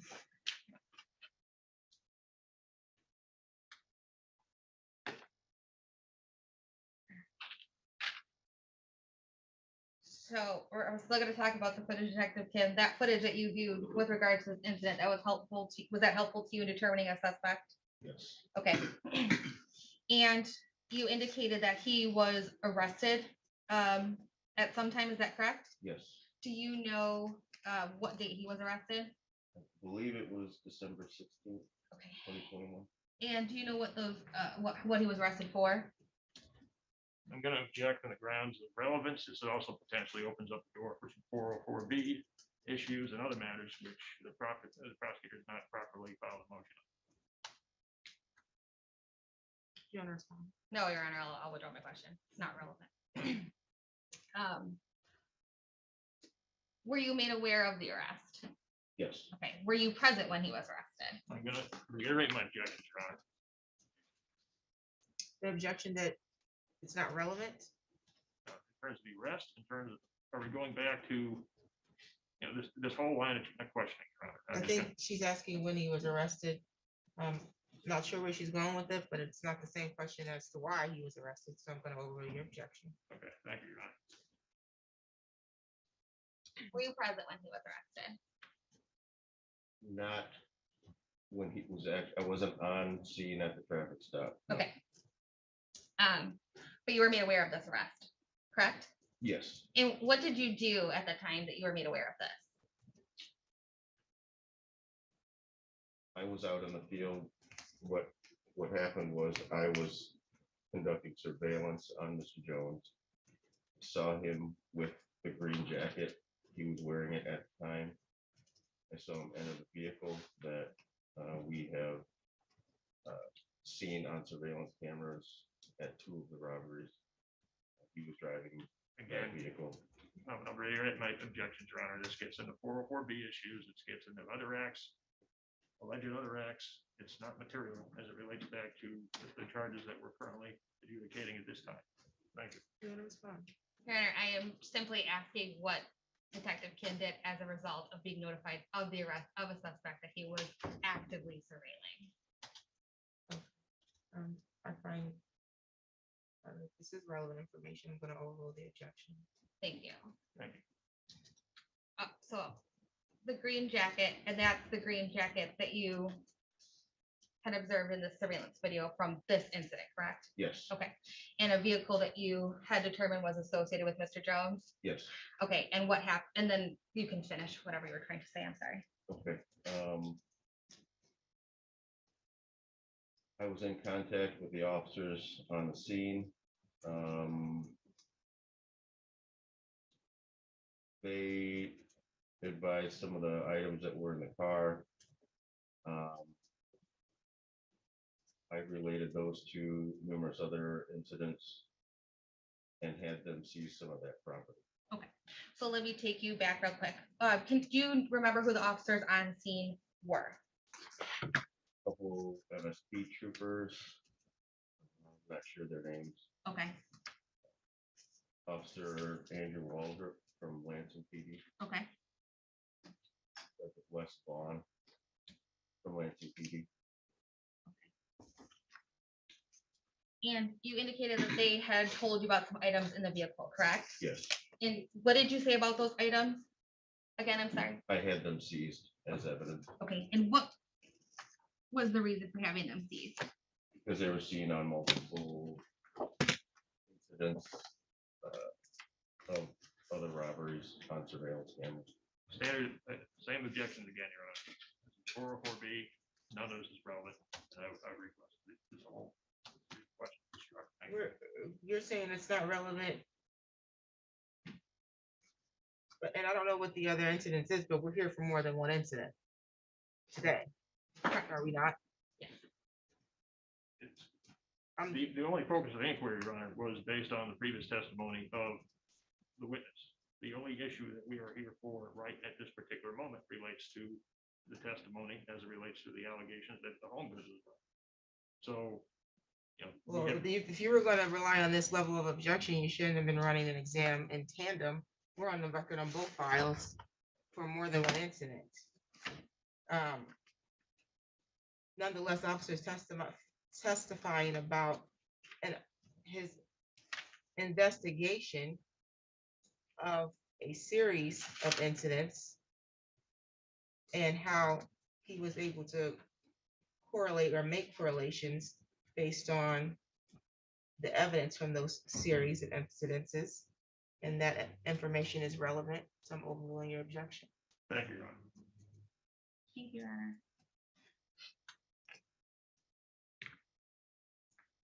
Now, after those items were seized as evidence upon your request, did you do anything further? Yes, What did you do?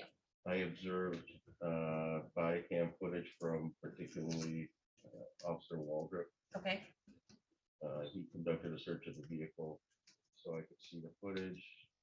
From that footage, I saw additional items in the trunk that I chose to seize as evidence of other incidents. and was a search warrant executed with regards to this particular vehicle? Yes. Okay.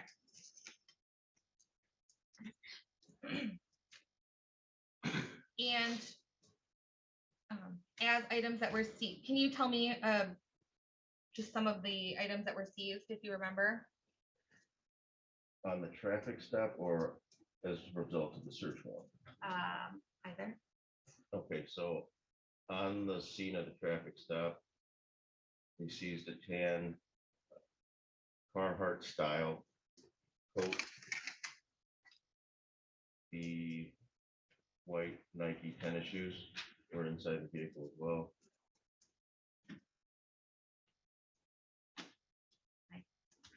And And the green coat he was wearing the green coat. I'm going to show what's in marked as people's proposed exhibits 3 and 4 to defense counsel.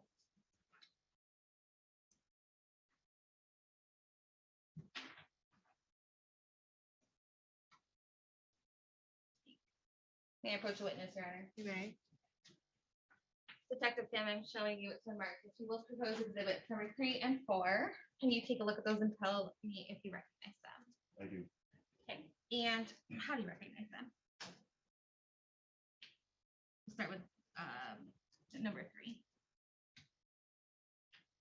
I believe that is a screenshot of body cam footage. I believe Officer Waldrop or Sergeant Vaughn's body cam. Okay. But you recognize it as something that you saw with regards to the arrest, is that correct? Yes. Okay. And is that the jacket that you're referring to, the green jacket? Yes. Okay. And that is the same jacket that you observed on the surveillance footage with regard to this robbery. Is that also correct? Yes. Okay. And you recognize it because? It's distinct, color green, the green coat, the large Nike swoosh across the back. And what about photo number 4? The shoes that were taken out of the vehicle by the officers on scene. And those, are those the shoes that you indicated had been seen on the suspect in several incidents, is that correct? Yes, And was that photographed at the scene, do you know, or was that later? I believe that was photographed by the officers who seized it. Okay. But they represent what you saw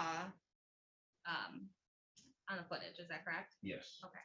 And these photographs, were they turned over to you as your designation as the detective on this case? I believe they were entered into our evidence.com software. Okay, so you'll be able to view that as well, is that Yes, correct? yes. Okay. So you never actually handled these, but you did review them? Correct. Okay.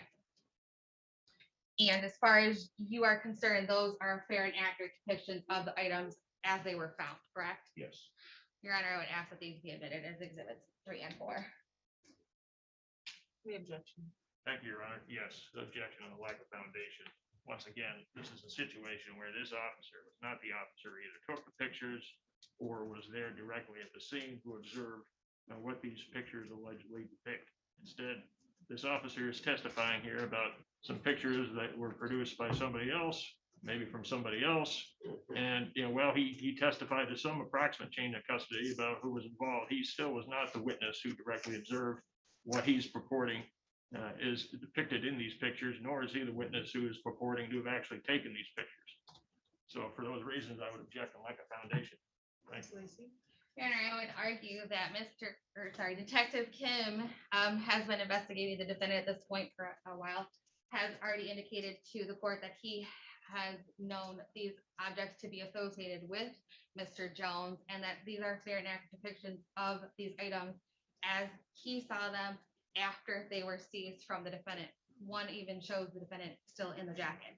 So I don't think there's a lack of foundation here. I do think this is part of his investigative work as a detective on the case, and I think he is more than capable of telling us whether or not this is fair and accurate depiction of those items at the time. At the time of what though? Because I think that's the issue of the objection. At the time the photos were taken, Your Honor. But he can't testify as to that if he didn't take the photos or was not there when the photos were taken. Well, Your Honor, I would argue that he can, because one, you can see the defendant is still wearing that jacket. It's right at the time of he was arrested. And which exhibit is that? That's number 3. Okay. But again, I understand that you're saying that the defendant is wearing it. The question though is that this witness able to testify it's a fair and accurate depiction is how it was when he took it, and he can't testify because he didn't take the picture. So what if hypothetically there was an issue with the camera and actually the coat's black or blue? He can't testify that this is a fair and accurate depiction because he did not take the picture. So I'm granting the objection. Okay, thank you. Thank you, Your Honor.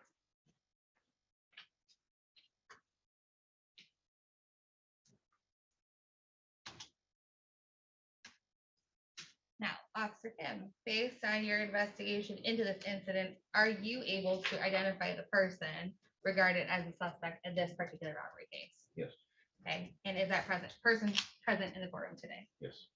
Okay, can you please point to that person and describe what they're wearing for the court? Sitting at the opposite end of the table with you, wearing a blue shirt and a light blue mask. Thank you. Your Honor, please let the record reflect the witness has identified the defendant, Otis Jones. Three objections on identification. Yes, Your Honor, because the objection is now being made on facts, not evidence, including the surveillance stills that were rejected when they're proposed as an exhibit. So lack of foundation. Thank you.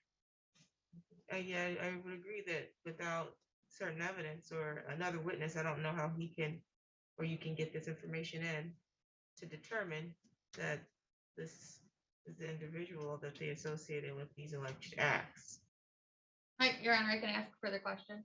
Okay. Detective Kim, as a result of your investigation into Mr. Jones, did you observe him on multiple occasions? I observed him on the occasion of prior to the traffic stop. Okay. I conducted surveillance. And based on previous investigative efforts that you've made with regards to Mr. Jones, did you have a fair idea of who it was that you were looking for? Throughout the investigation, we were trying to determine a suspect, and that didn't occur until prior to his arrest, maybe within a few days. couple Okay. days before that. And how did that come about, if you could tell us about? Our crime analysis unit submitted a request to the Secretary of State's office looking for registered vehicles that were a 2008, 2009. I'm going to object to the relevance here, Your Honor. There's been no testimony whatsoever about anything involving a vehicle from Ms. Perkins' testimony. Thank you. You want to respond? Yes, Your Honor, that's correct. There was no testimony with regards from Ms. Perkins to the vehicle that was in question. However, as Detective Kim has already testified, there's a number of occasions that he was investigating involving the defendant, and this is one of the things that he discovered and have believed to belong to the suspect with regards to this specific robbery in relation to the other ones that he was investigating at the time. Okay, so.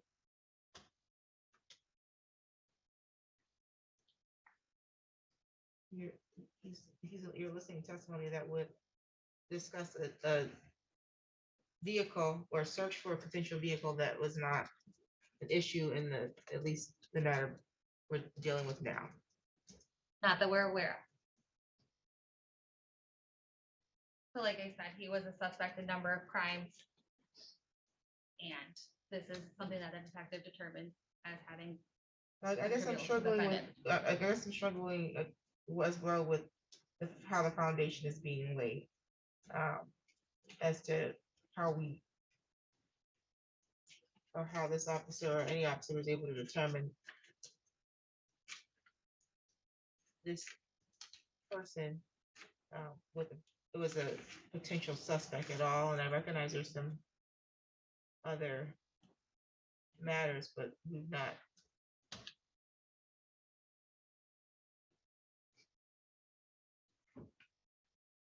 I'm assuming that the vehicle is referenced to the other file that we're on the record on, and I'm just not following.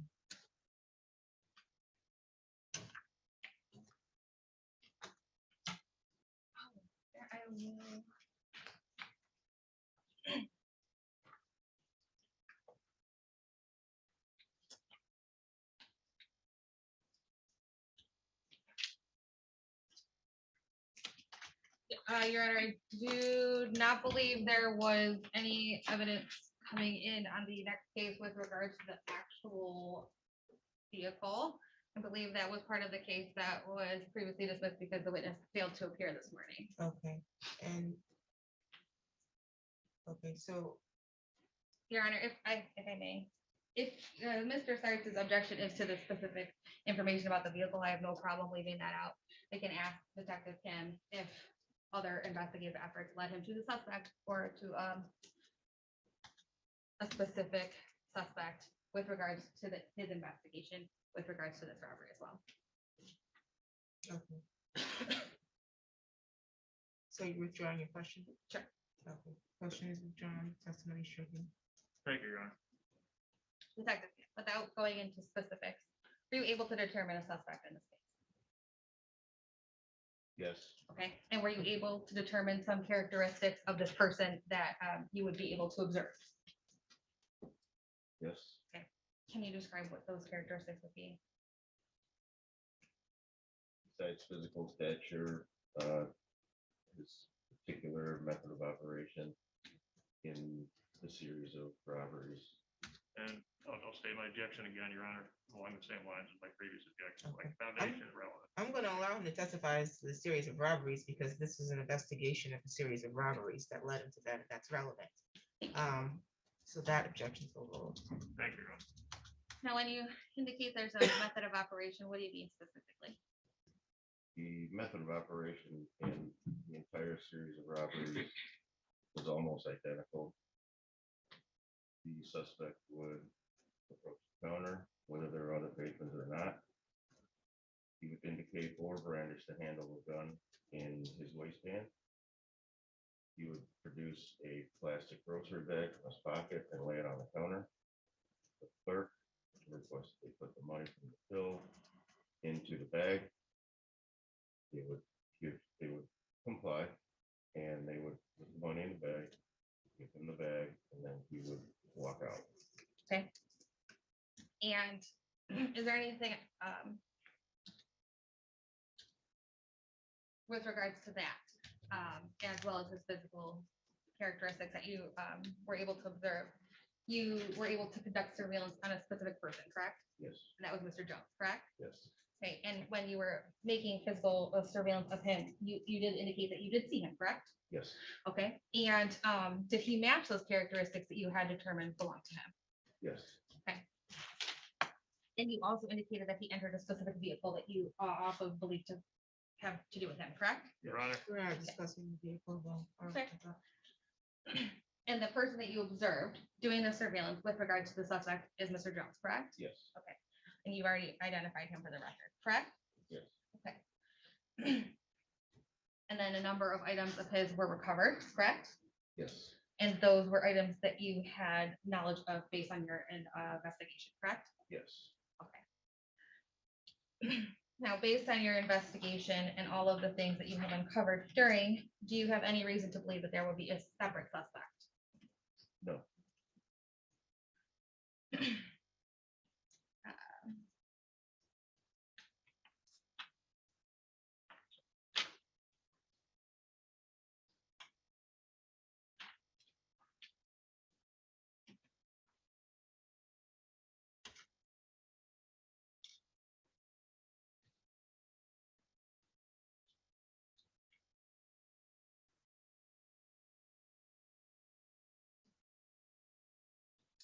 Your Honor, I do not have any further questions for the witness at this time. Okay, so we were doing identification still. Awful. Fair. And were you continuing your objection as to identification?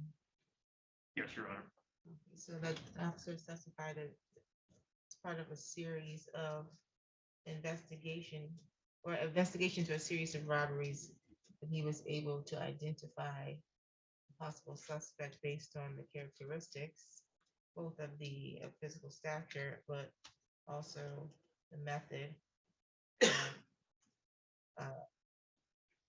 events in the series of robberies, causing there to be some assumption of a connection, but there was also identification made by the officer about some items that were attributed to the possible suspect. And he's also testified that he has made personal observation and surveillance the suspect based on that information. So I'm going to overrule the objection and find identification is sufficient. Thank you. Again, no further questions. Cross-exam. Thank you, Your Honor. Detective Kim, you testified earlier that this jacket was distinct Yes. and unique, correct? Yes. And the color that you were referring to, the jacket was described as green. Yes. So the color also reflects the colors of Michigan State University, correct? Their color is green. Okay. And is it distinct that a person would be wearing Michigan State colors near the campus of Michigan State University? That would not be unusual. Okay, so it's a fairly common jacket then. You've probably seen a few of those jackets in your life, neighborhood, correct? Green jackets? Yes. Yes. So it's not really distinct at all. In fact, isn't Nike actually a sponsor of Michigan State University, which makes it even less distinct? Isn't there a lot of Nike gear with Michigan State colors out in the general public? They generally have a Michigan State logo on it. Okay. And you testified earlier that the other distinct feature was a pair of white Nike shoes, correct? Yes. Okay, and that's hardly unique or distinct either, isn't that true? On its own, correct. Correct. Okay, so there's nothing usually, the clothings themselves are not individually distinct, correct? Individually, not necessarily. Okay. And again, you weren't involved in anything in terms of that home goods investigation until when? Probably towards the middle of December. Okay, so somewhere in the neighborhood of well over a month and a half after that alleged incident, correct? No, Your Honor. I don't believe that's correct. Okay. You called a date on the home goods investigation? Is that in the beginning of December? I believe? So so you don't even recall the date of the alleged incident of home goods, correct? Possibly December 5th, around there. Okay.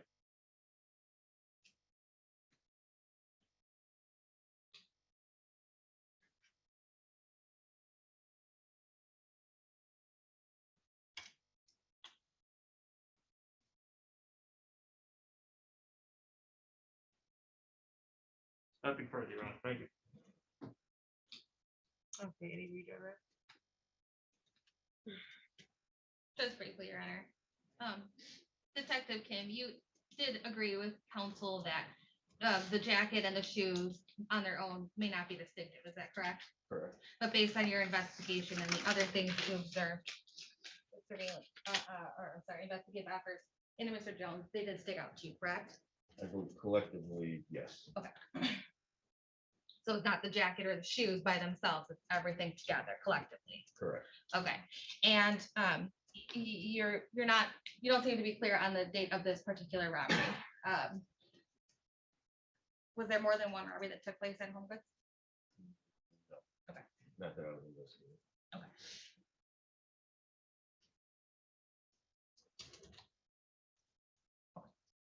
And would you need to refresh your recollection with regards to your report to be specific on that date? Yes. Your Honor, may I approach the witness? Oh, you may. Make sure this is.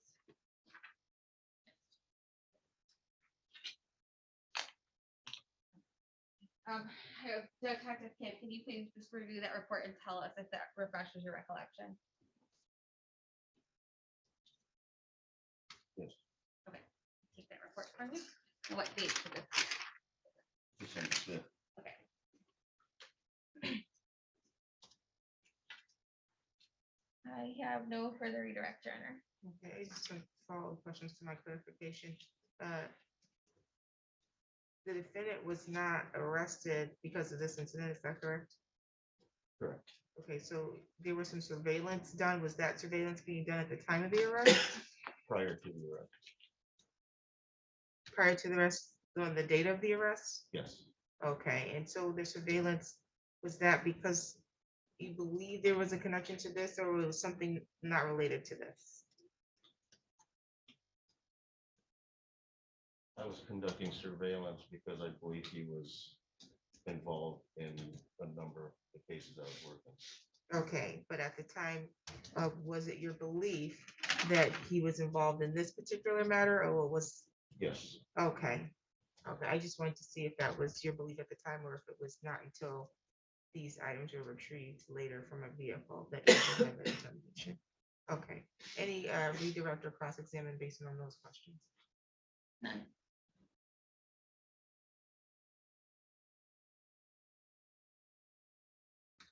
No further follow-up, Your Honor. Thank you. Thank you, Detective Kim. There's a sequestration order, so you're not to discuss any portions of your testimony with any other witnesses, okay? Thank you. Any other witnesses? Your Honor, there is an officer here that is present in the photograph of the time that the defendant was arrested. However, because that report is not included in the actual case at chief, I'm not gonna ask that. Okay, let me just, you said there's an officer that was present at the time of, The arrest of Mr. Jones on the 16th. okay. And you're not gonna call him because of what again? I don't believe Mr. Sartz has had an opportunity to review any reports related to that, so I don't think that would be fair to surprise him with that testimony at this time. Okay. Okay, and so was this the officer that took the pictures that you couldn't get admitted? And no, Your Honor, I'm not sure which officer actually specifically took the pictures, but there is an officer in this picture present at the time that Mr. Jones is being arrested that is here present in the courtroom on another case. Okay, so you're not calling any other witnesses on this particular incident? Is Not that on what you're this, saying? not on this incident, no. Okay, so we're moving to the next incident? Your Honor, yes, we can. Most of the testimony from Detective Kim would be duplicative if you wanted me to call the other witness from the store for the other case. I'm gonna need it. Yeah, procedurally, Your Honor, do you want to try to handle disposition, because these are two separate files, Your Honor. Yeah,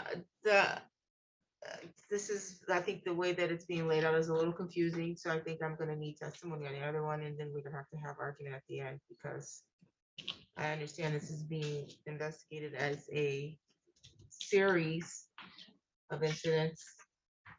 I personally think it, and I don't know yet because I haven't had testimony, that it probably would have been beneficial to probably lay the facts in this file that we're about to do now first, Possibly, before yes. we got into this one, but that's my assumption at this point.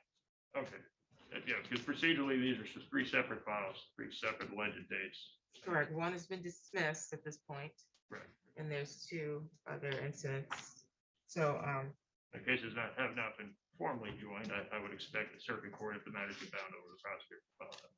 that's fine, but as far as your argument, you can make your separate argument at the end. Thank you. In that case, Your Honor, the people will call me stand Pamela Stedman.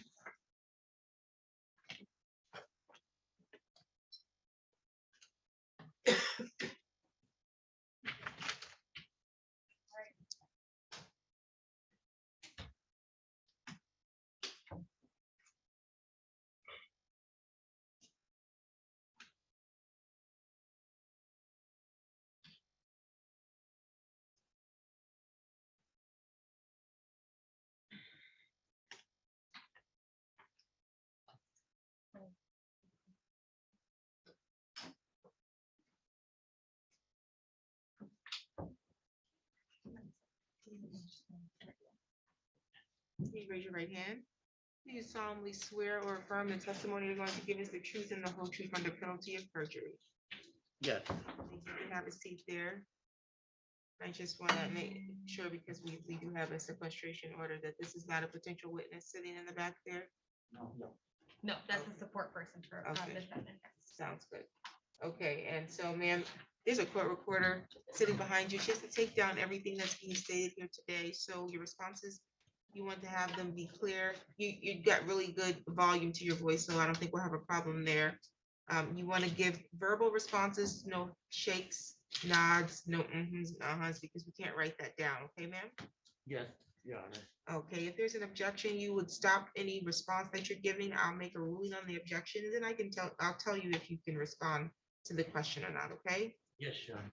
Please state your first and last name and spell them both. Pamela Stedman. Pamela spelled Pamela, Stedman, Steadman. Thank you, and you can face that way. We have a microphone in front of you, so Alright. she'll pick it up, okay? Thank you. You can proceed, counsel. Thank you. Ms. Stedman, I'm gonna take you back to November 30th, 2021. Do you remember that date? Yes, Okay, on that date, were you present at 726 East Michigan Avenue in the city of Lansing in Ingham County? yes. What's located at that address? Family Dollar. Okay, and were you at that address at approximately 3 p.m. on that date?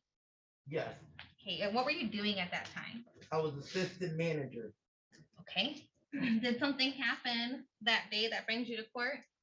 Yes, I got robbed. Okay, can you tell me what specifically happened?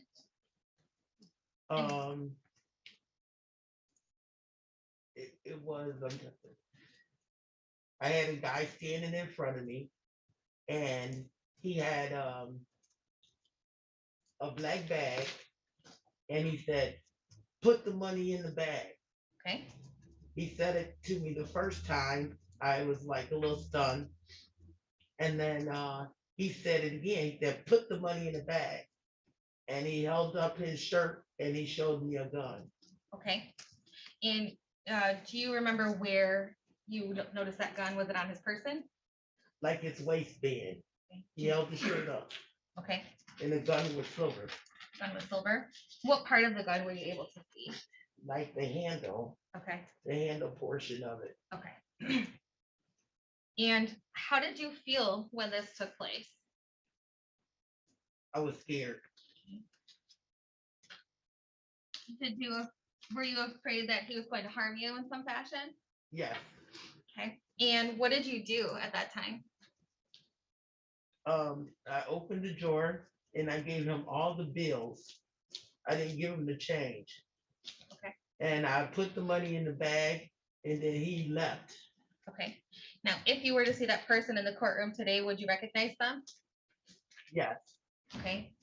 Do you remember if at the time that this took place, the person was wearing a face mask or not? No, he wasn't wearing a face mask. He was wearing like a hoodie that put over your head. Okay. But you would recognize that face if you saw it again? Yes, I would. Okay. Your Honor, if we could ask the defendant to remove his face mask, I would ask if she can identify him. Please remove your mask. Ms. Stedman, is the person that you remember walking in the store that day present in the courtroom at this time? Yes. Okay, thank you. Can you please describe an article that they're wearing for the court, please?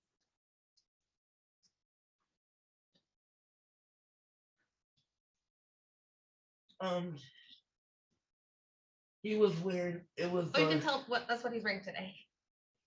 We'll get to that. What is he wearing in court today? I thought you had the time of the robbery. Just today for right now. He's wearing blue. And that is the person you recognized from when you were robbed, is that correct? Okay. Your Honor, please let the record reflect that the witness has identified the defendant at this time. Well, he said he's wearing blue, and we got a few people in here wearing blue, so I need one more factor. And he's got like a white shirt under it. It looked like he no tie. You don't wear a necktie, right? No necktie. Okay, thank you. Sorry, Your Honor, I did not recognize that everyone was wearing blue in the same corner. Thank you. But Any objection to identification? Just to clarify, Ms. Stedman, though, at the time, the person had a mask on, correct? So for your identification for the purposes of today is then just based on what, in terms of what you're seeing in terms of this gentleman's face? So I thought her testimony was he was not wearing a mask. that's correct. That's what she did say. Not wearing a mask? Okay, thank you for clarifying. No objection. Okay, identification is noted. Thank you. Now, Ms. Stedman, do you remember what the person who robbed you was wearing on the date that you were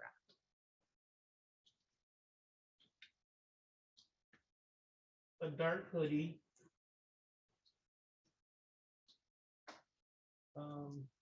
It could have been dark blue or black.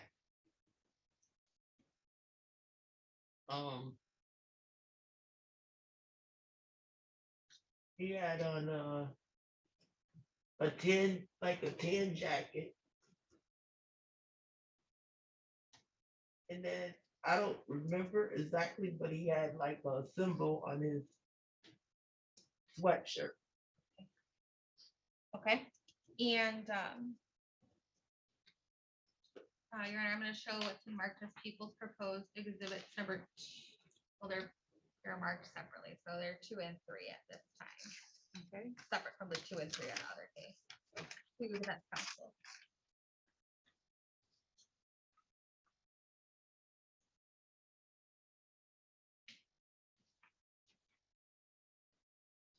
Now, can I approach the witness, Your Honor? Okay. Ms. Stedman, I handed you some marked as people's proposed exhibits number 2 and 3. And without telling us anything about those photographs, can you tell us if you recognize them? Or if they look familiar to you?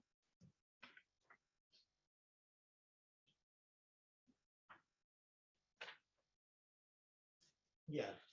Okay. And how do you recognize them? Those photographs, sorry.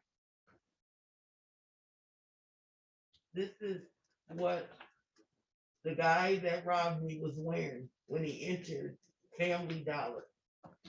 And you recognize that as being the same person that approached you at the register? Yes, And you would agree that on all three of those pictures, he is depicted wearing a mask, is that correct? yes, Okay, so the mask aside, you recognize the clothing, correct? yes, Okay, and you indicated there was a dark hoodie with a symbol on it, a tan jacket and dark pants, is that correct? yes, And those are all depicted in those photographs, correct? yes, And would you say that that's a fair depiction of the person who robbed you, yes, minus the mask? yes. Okay. Your Honor, at this time, I would move for People's Proposed Exhibits number 2 and 3 of be admitted into evidence. Any objection? Well, Your Honor, I do have some concern then about the accuracy of the picture because you just testified earlier that the person did not have a mask on. So I'll object on questions of the accuracy then of the exhibit. Okay, I haven't seen the exhibit, so you're saying you're objecting because I guess the It'd picture would be show something different? Completely different from what you just testified Well, earlier that's as it something relates to the that you identification. could probably cross-examine her on it and impeachment, or I guess in your time of cross-examination, but as to the exhibit, if that's your only objection, then I'm going to overrule it. And Thank you, Your and Honor. it's admitted. Publish to the court, Your Honor. You may. Thank you.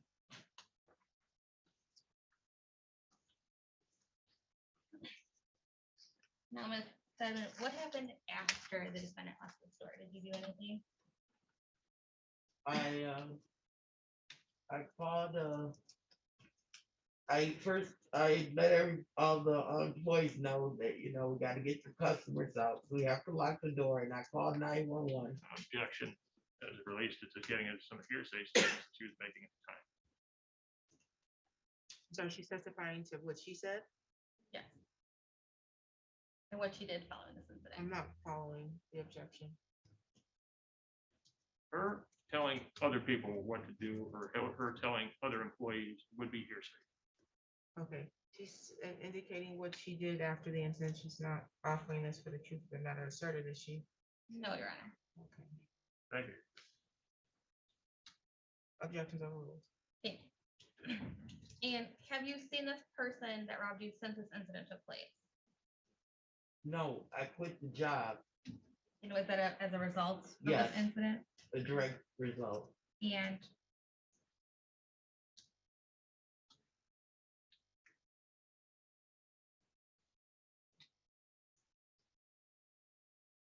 now, when you indicated you had seen a gun, you did believe that to be a gun, is that correct? It was a gun. Okay. Okay. And you indicated it was silver? Yes, Okay. And was in a waistband, is that correct? yes, Okay. Did he ever pull that out of his waistband? no, Okay. Did he ever brandish it towards you? no, But you were in fear just based on seeing it, is that correct? yes. I have no further questions, thank you. Cross-examine. Thank you, Your Honor. So just to clarify, Ms. Stedman, you testified earlier that the person did not have a mask on when you were making your identification, correct? Yes, But now you just were showing a picture and it's very clear that the person had a mask on, correct? yes, Okay, so were you confused about your identification when you made your initial identification early? no, Okay, so did the person have a mask on or not when this alleged incident happened? when the person was in front of me, it happened real fast, but in my flashback, I don't remember seeing he had a mask on. Okay, so you don't remember whether he had a mask on or not?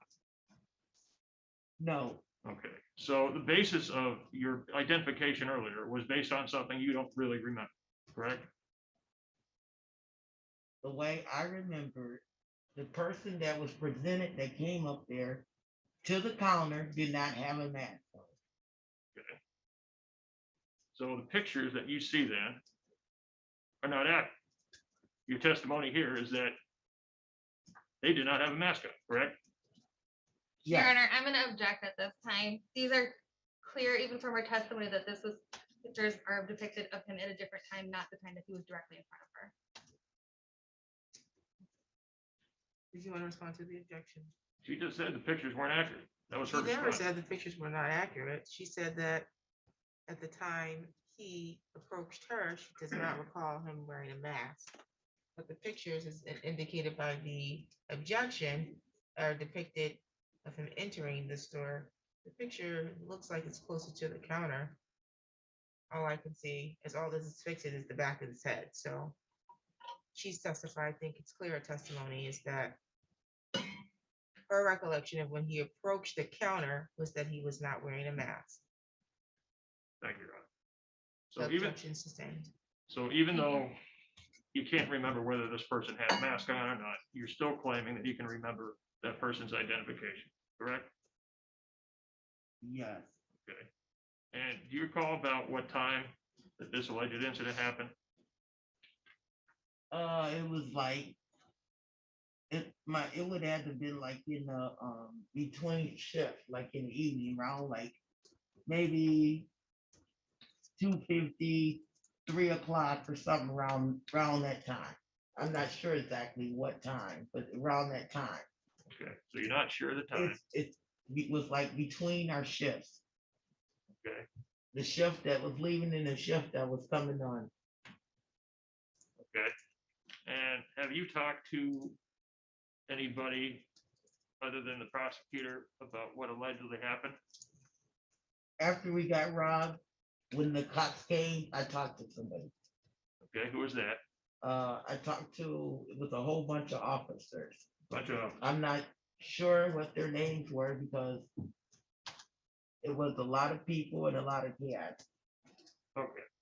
So leading up to your testimony here today, has anyone told you about what to say this morning? Other than some conversations with the prosecutor, possibly. No, nobody told me what to say. Okay. Yeah. You were out in the hallway previously. Did a detective tell you what to say or anything along those lines? I haven't seen one detective this morning. Okay. And, prior to your testimony here, did you have the opportunity to review that surveillance footage? Yes, I reviewed it. Okay, what was that? I'm not sure when. Okay. And at the time that the individual initially approached you, where were your eyes looking?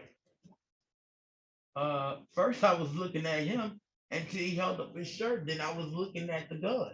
Okay. So you didn't get a good look at his face then, correct?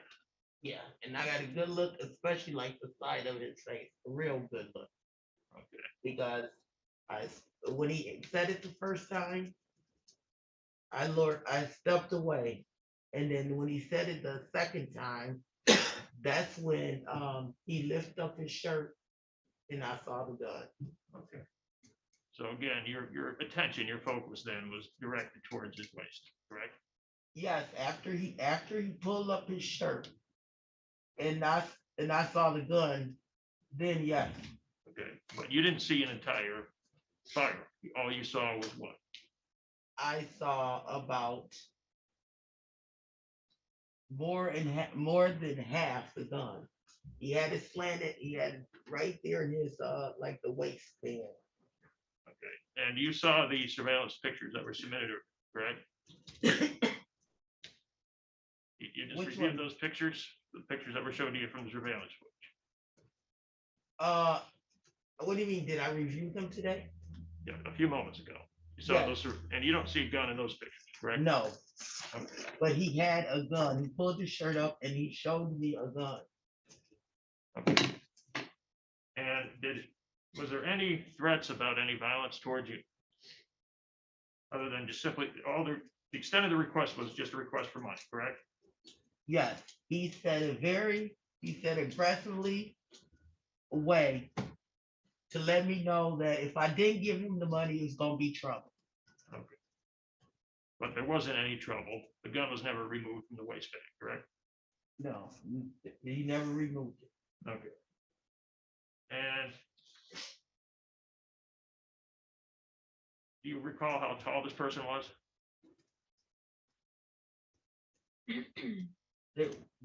He was taller than I am, Okay, and I'm 5'5". you're 5'5". Okay. And how else would you have described this individual? I knew he was older because on the side of his face, I could see like gray hair in his beard. Okay. But again, you're only talking about seeing a side image of a face while you're focused on a gun, correct? I focused on the gun after he pulled up his shirt, and I saw the gun. Okay. And just to clarify, you haven't made any statements about what allegedly happened here on social media or anything, correct? I do not go on social media to post anything. I actually don't have social media on my phone.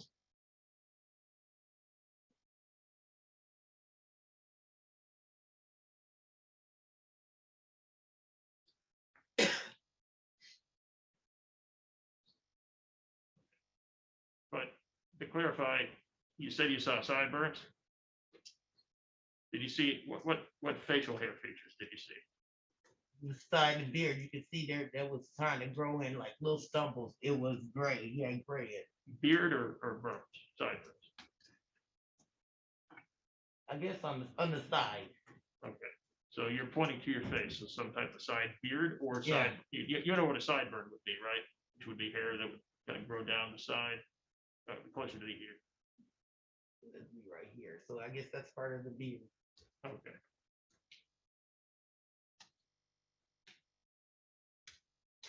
So that the person that you saw wasn't clean shaven. It had some stubble, something on the side of the face, correct? Yes. Okay.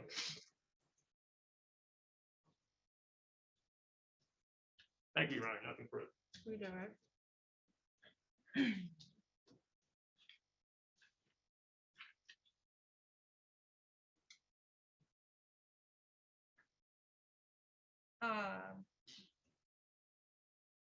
I said I'm gonna make sure that we have this there, okay? Now you indicated that before the person who was robbing you showed you the gun, you were looking at their face, correct? Yes. And that's how you're able to recognize that person today, is that Yes. correct? Okay. What are the questions, Ryan? Maybe excuse me.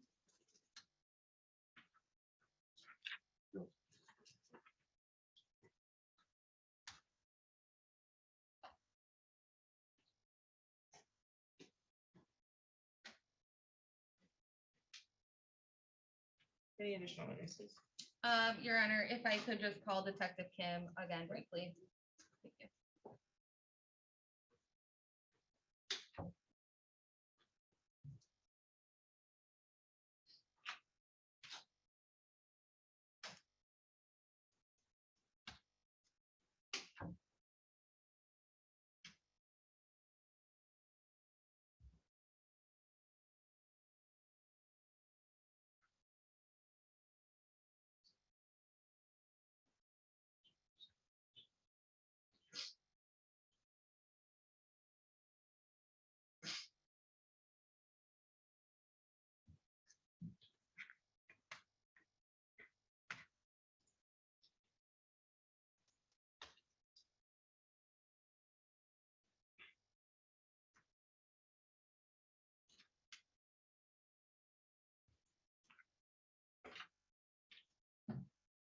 Judge, Detective Kim just stepped downstairs to use the restroom or grab a coffee. No problem. We can take a brief recess.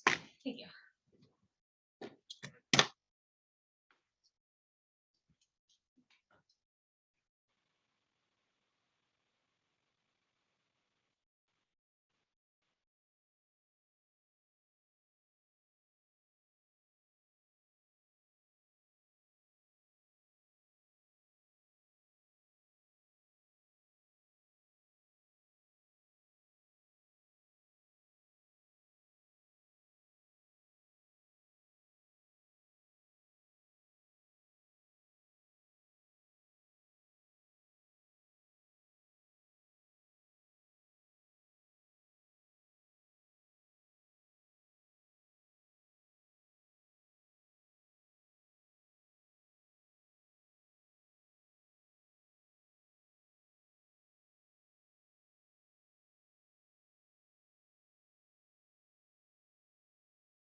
One sec, Doug, he stepped out again.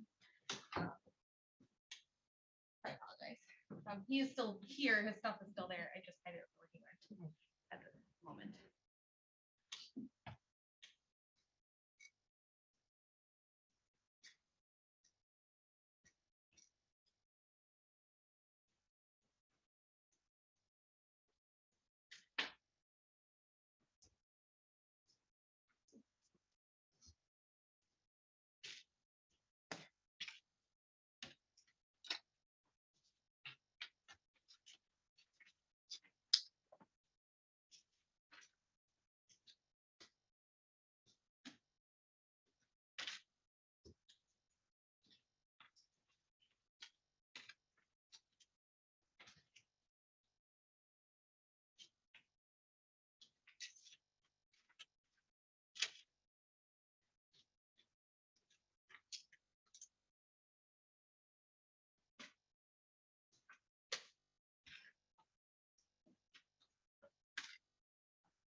Okay, Detective Kim, you're still under oath. You solemnly swear to tell the truth and the whole truth under penalty of perjury. I do. Thank you. You can have a seat. Proceed, counsel. Your Honor, I just want to ask from the court, just, I don't want to waste the court's time, so I don't want to have to go through all of the duplicative testimony, but would we be able to limit Detective Kim testimony this with regard to this case, Limit his testimony with regard to this case? I mean, incorporate the testimony from his earlier testimony, so we don't have to go through all the investigative efforts and all of those things again, unless it becomes necessary. At this point, I would probably benefit from hearing this information again, because I think that this was laid out in a way that it was not easy for me to digest. So. Okay, that's great. Okay, so I will backtrack. Detective Kim, can you please state your name and occupation for the record? Walter Kim, I'm a detective with the Lansing Police Department, And how long have you been employed by Lansing? 23 and a half years. Okay, and Detective Kim, as part of your duties as detective, were you assigned to investigate the robbery that took place at the Family Dollar located at 726 East Michigan Avenue on November 30th, 2021? I was, Okay, and that took place in the city of Lansing, County of Ingham? yes. Okay. And what did you do when you were investigating this incident? I was assigned the case as the follow-up investigator after Factual had generated the initial report.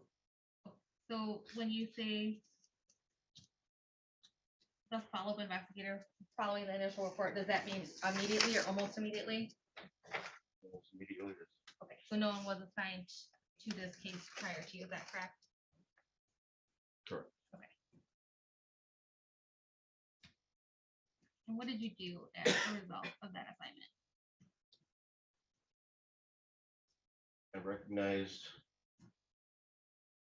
this case compared to a number of other cases I was investigating, noticed similarities, and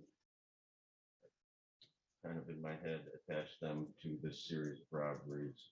I responded to the business, acquired surveillance video footage from the business, and continue my investigation again. Okay, now when you say that you went to the business and acquired that surveillance footage, did you view it at that time as well? Yes. Okay, and I don't have the footage because it won't play on my computer today. But based on that footage, what did you do? I noticed similarities, like I said, from previous incidents. From the video that I acquired, I captured some still images of the suspect.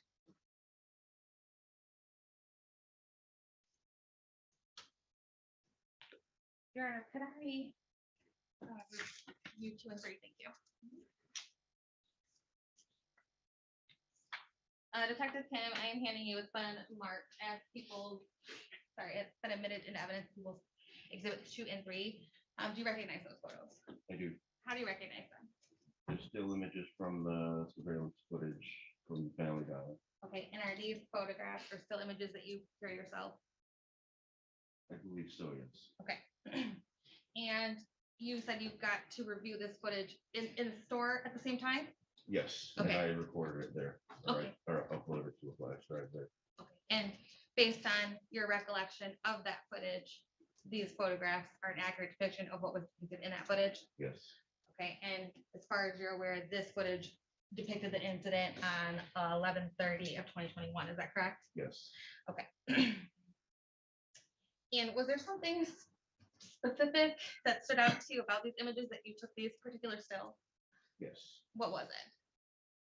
The tan jacket the suspect wearing is seen in multiple other robberies that I was investigating. The white Nike tennis shoes with the black swoosh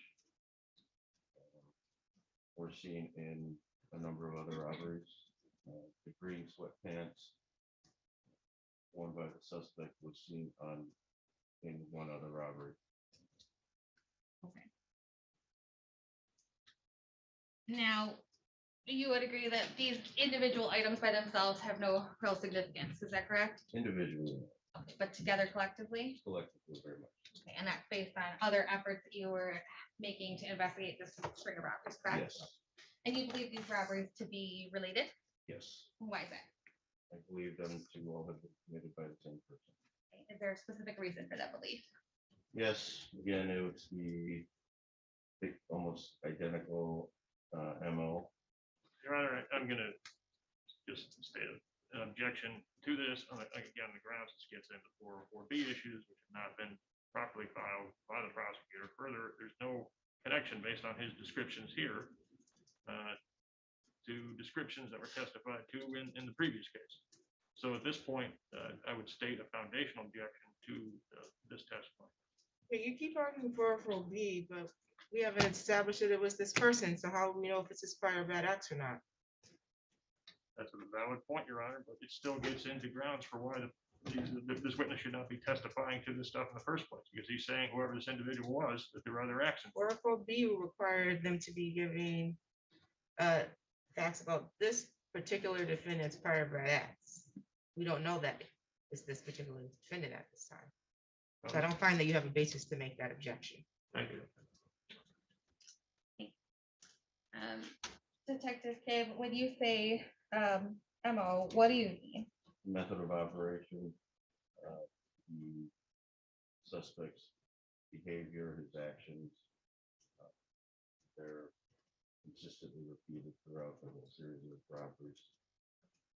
And these robberies, were they all assigned to you at this time? Or were you just aware of them? I ended up taking them all on. Okay. Do you know if it was at this point they were already assigned to you, or was that later on? This one was assigned to me. Okay. Now, at the time you were investigating this, were you aware of the other robberies? Yes. Okay. And you had occasion to investigate those as well? Yes. Okay. And you believe that your investigation of this was similar to those? Yes. Okay. And did you come to the conclusion that they were committed by the same person? Yes. Okay, and based on your investigative efforts for these robberies, were you able to come up with a suspect? Yes. Okay, and when you were able to determine a suspect, were you able to determine some type of characteristics that would allow you to know if you were able to apprehend the correct suspect?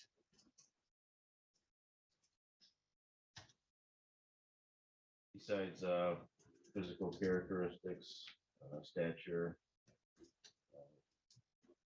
frequent, consistent MO, and also we were able to develop a name. Okay, and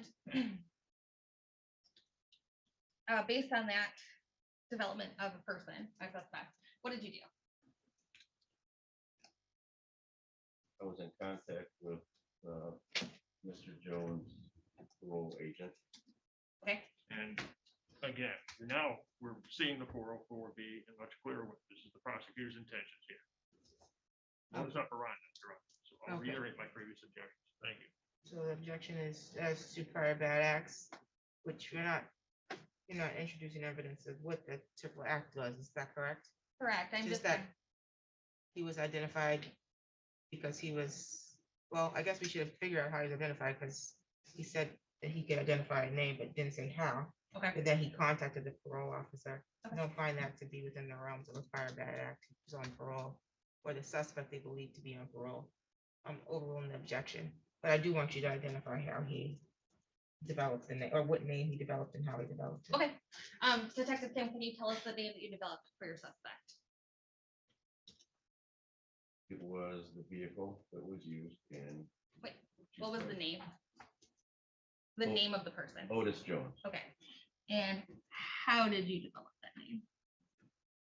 as the registered owner of a vehicle used in previous. Your Honor, I'm gonna reiterate the same objections I made last time. There's no allegations of anything involving a vehicle with this particular case. You just Okay. heard Ms. Stebbins' testimony. Thank you. Okay, thank you. This was a vehicle and part of this series of investigations. Is that your testimony? Yes. I'm overruling the objection. I'm gonna allow it. Thank you. And what did you do based on that name? You don't have to tell us what was said or anything, just tell us what you did. Based on the name, Yes. I was in contact with his parole agent who advised that he had just gotten a job at Popeye's Louisiana Kitchen on South Martin Luther King and Lansing. Okay, and what did you do as a result of that information? I responded to the location. I observed the vehicle there and I surveilled that vehicle. Okay. Now, prior to doing surveillance on that vehicle, did you have a description of Mr. Jones's person? Yes, And that was based on investigative efforts? yes. Okay. And do you remember what that makeup was? Makeup. I'm sorry, do you remember what that specific description was? If there's anything specific about it? You know, it's just a kind of a heightened way. I've seen photos of Mr. Jones. Okay. So at that time, you believed to have a good idea of what he looked like? Yes, Okay. And if you saw that person, you would recognize them? yes, Okay. And that again is based on investigative effort? yes, Okay. And so you went to that location and observed the vehicle? yes. And what happened next? After a while, Mr. Jones came out to his vehicle. I saw him, recognized him, and recognized the coat that he was wearing. And what coat was he wearing, if you remember? Wearing a green coat with a large Nike swoosh across the back. Okay, and did you recognize that coat from your investigative effort? Yes, Okay. And you did recognize Mr. Jones by face? yes, Okay, and are you able to recognize him today? yes. Do you, are you able to recognize him with a mask or do you need his mask? I couldn't recognize him with the mask. Okay. Is he present in the courtroom right now? Yes, Okay, and that's the same person you observed based on the profile that you made, correct? yes, And can you please, is he in the courtroom today? yes. Can you please describe an article he's wearing for the court? Around the table of view, the blue shirt, light blue mask. Thank you, Your Honor. Please let the record reflect that the witness has identified the defendant. Can be objections or identification. Thank you, Your Honor. I'll just state an objection to the record in terms of lack of foundation for that identification. Thank you. Okay, objections overruled, identification is noted. And what happened next, if anything? I advised our violent crimes impact team of his whereabouts. They were able to conduct a traffic stop on Mr. Jones. Okay, and what date did this take place? That was December 16th. Okay. And were you present at the time of the traffic stop or at the location of the traffic stop? I'm sorry. Not the exact location, no. Okay. Where were you in relation to that traffic stop? Couple blocks away. Okay. And what did you do when you were notified that he had been stopped? I was in contact with the officers on the scene. They described some of the items they were seeing on this person and as well as in the car. And I advised them which items, judging by based on their descriptions, which items to seize as evidence. Okay, and do you remember what specific items that you requested to be seized? Yes, this tan coat and the white Nike tennis shoes with the black swoosh.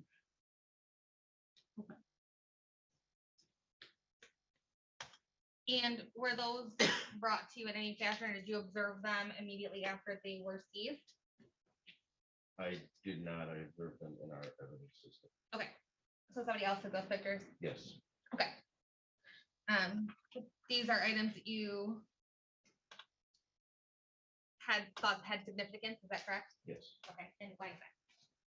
The tan jacket was seen in probably 5 or 6 of the robberies I was investigating. Okay. The white Nike shoes were seen in approximately 11 of the robberies I was investigating. Okay. And again, these items alone, not significant, correct? Correct. But as a whole, correct, significant, correct? Throughout my investigation, yes. Okay. And was there a search warrant conducted of the vehicle? Yes. Okay. And was anything of relevance to this case found in that vehicle? Yes. They're of emerald green sweatpants. And do you know who conducted the search of that vehicle? I did. Oh, you did. Okay. And do you know what date that took place?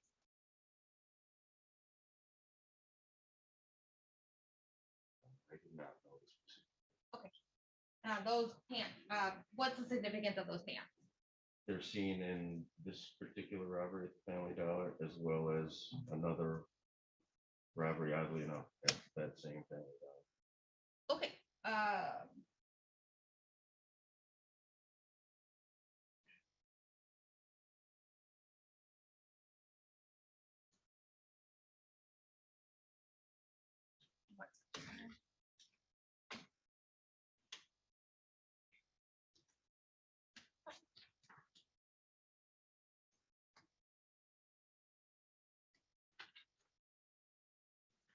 Is there anything else significant seized of that vehicle?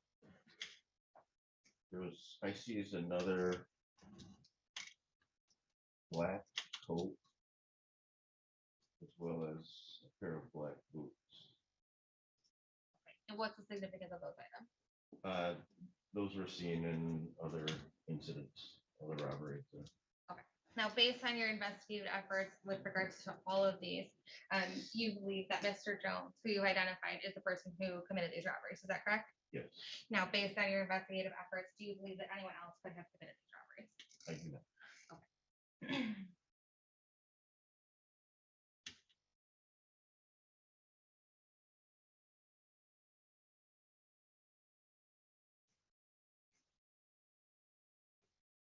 Renner, I don't.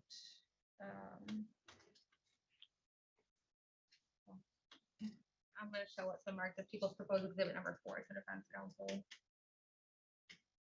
Approach a witness, Renner. Thank you. Detective Kim, I'm giving you, it's been marked people's proposed exhibit number 4. Do you recognize that? Yes. Okay. And how do you recognize that? Those are photos of the items seized by the officers at the scene of the traffic stop, except for the green sweats. I took that photo. Okay, so you took that one photograph, is that Yes. correct? Okay. Yes. And those are the green sweatpants you indicated? Yes. And those are in the same condition that you observed them to be when they were found in the vehicle, is that correct? Yes. And that is again the vehicle that was associated with Mr. Jones. Yes. And collected after a search warrant, correct? Yes. Okay. Now, were you aware if the jacket and the shoes are in the same condition that they would have been in when they were found in the vehicle? Yes, it appears there. What makes it appear that way to you? Just, I viewed body cam footage. I saw the recording of them locating the items and seizing them. So And that's how they appeared. that's how they appeared on the footage that you were able to view. Yes. And so you would say that is a fair and accurate depiction of what you viewed. Were able to view. Okay. Your Honor, I would ask that this be admitted as people's exhibit number 4. Any objections? Yes, Your Honor, like a foundation, especially as it relates to the pictures that were not taken by Mr. Kim. And again, we have these same foundational problems where Mr. Kim is claiming that he's reviewing body cam footage of somebody else who's claiming that they, through Mr. Kim, or Mr. Kim is claiming through them, that they were the ones who actually did the actions that he's now described. Okay. So, Well, I guess I should clarify, because he said he reviewed body cam. We don't know if it was someone else's. Whose body cam was he reviewing? Two of our officers on scene were Officer Andrew Waldrop Okay. and Sergeant Wes Vaughn. So it was not your own body cam? That's correct. Was it you didn't have a dash cam? No. Okay. But you did observe, or well, I don't know, I don't know what you're seeing. That's not a picture of the coat. We already addressed the coat. He did testify to observing, seeing him in the coat. Yes. The green coat that day, and you was surveilling him? Yes. Okay. And did you testify to seeing him in any other items that she's trying to, that day yourself? On That are day, no. depicted in this picture? No. Okay. I'm gonna grant the objection. thank you, Your Honor.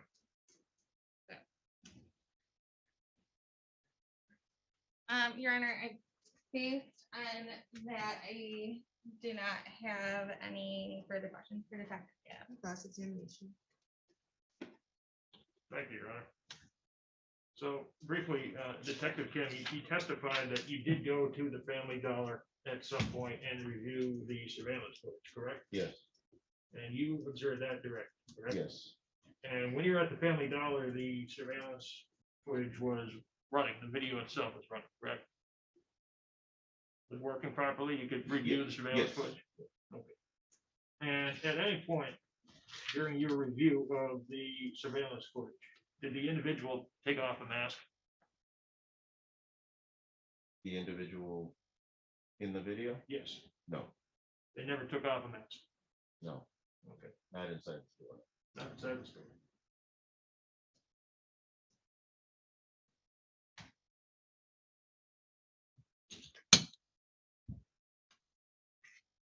And just to follow up briefly, the detective, a tan Carhartt jacket, that itself is not distinctive, correct? No, that it did have similar features in all of the videos that I saw of the jacket. But that's a fairly common jacket. Carhartt's a fairly common brand. You Yes. see a lot of those in the, right? Yes. And it was during the winter months, so this wasn't a person wearing a very Harvey Parker or something like that in a 90-degree day or anything unusual like that, correct? I believe it was cool. Okay. Nothing further.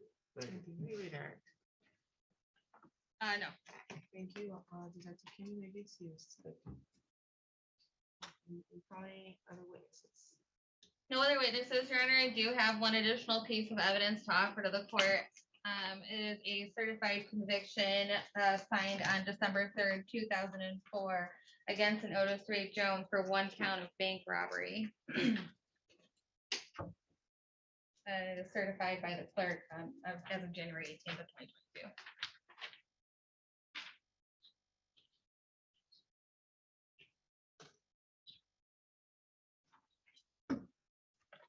Okay, and you've been able to identify the certification, correct, Mr. Starks? Yes, Your Honor, and I've shown it to Mr. Jones because it's a properly certified copy. It appears I would not have a basis to object.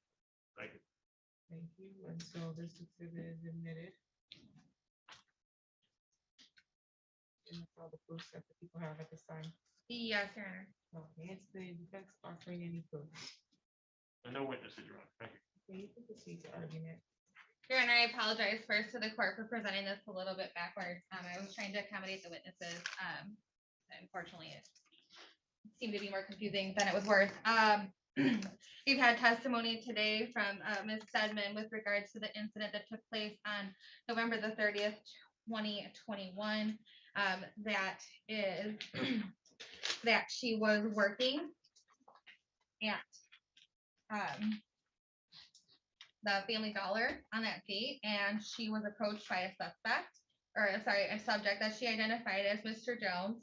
And he had instructed her 2 times to place money in a bag. while she was working at the register. He also lifted up his jacket to display a firearm in his waistband.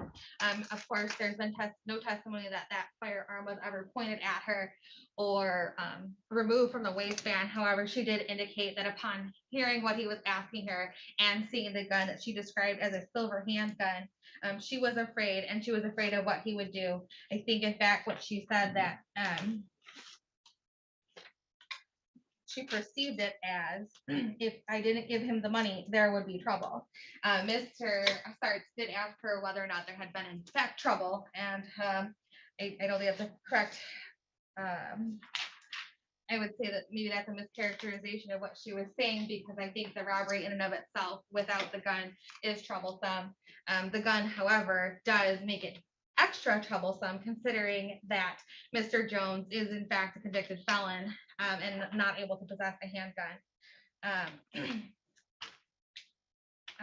Further, we had testimony from Miss Takia Perkins on December the 5th. So approximately 6 or 7 days later, she was working at a home goods store also in Lansing, and she was approached by a subject and was instructed to put money that she had in her register that she was working at in a bag that was provided to her. We did see footage of that. It's very clear on the video what is going on. Approaches her. I don't necessarily know what was said, because obviously there's no audio on the video, but she did indicate that he had told her to put the money in a bag, and she did so because she was afraid of what was going to happen when this was taking place. She indicated that she did not see a firearm, which is why he's not being charged with anything related to an actual firearm. However, she did believe that he may have been in possession of a weapon because of the way that he was reaching towards his waistband, which is where she believed he may have had a weapon on him. Again, of course, there's no testimony that he did have one or that she saw one, but it does not matter for the purposes of the armed robbery count. Obviously, the only thing that needed to be present was that she believed that he was in possession of a weapon based on something that he did to represent that to her. And I would indicate to the court that reaching towards the waistband, where people commonly carry handguns in situations such as this, especially in light of the fact that he had done the same thing, except for showing his handgun on the November 30th incident, this would constitute that particular element of armed robbery.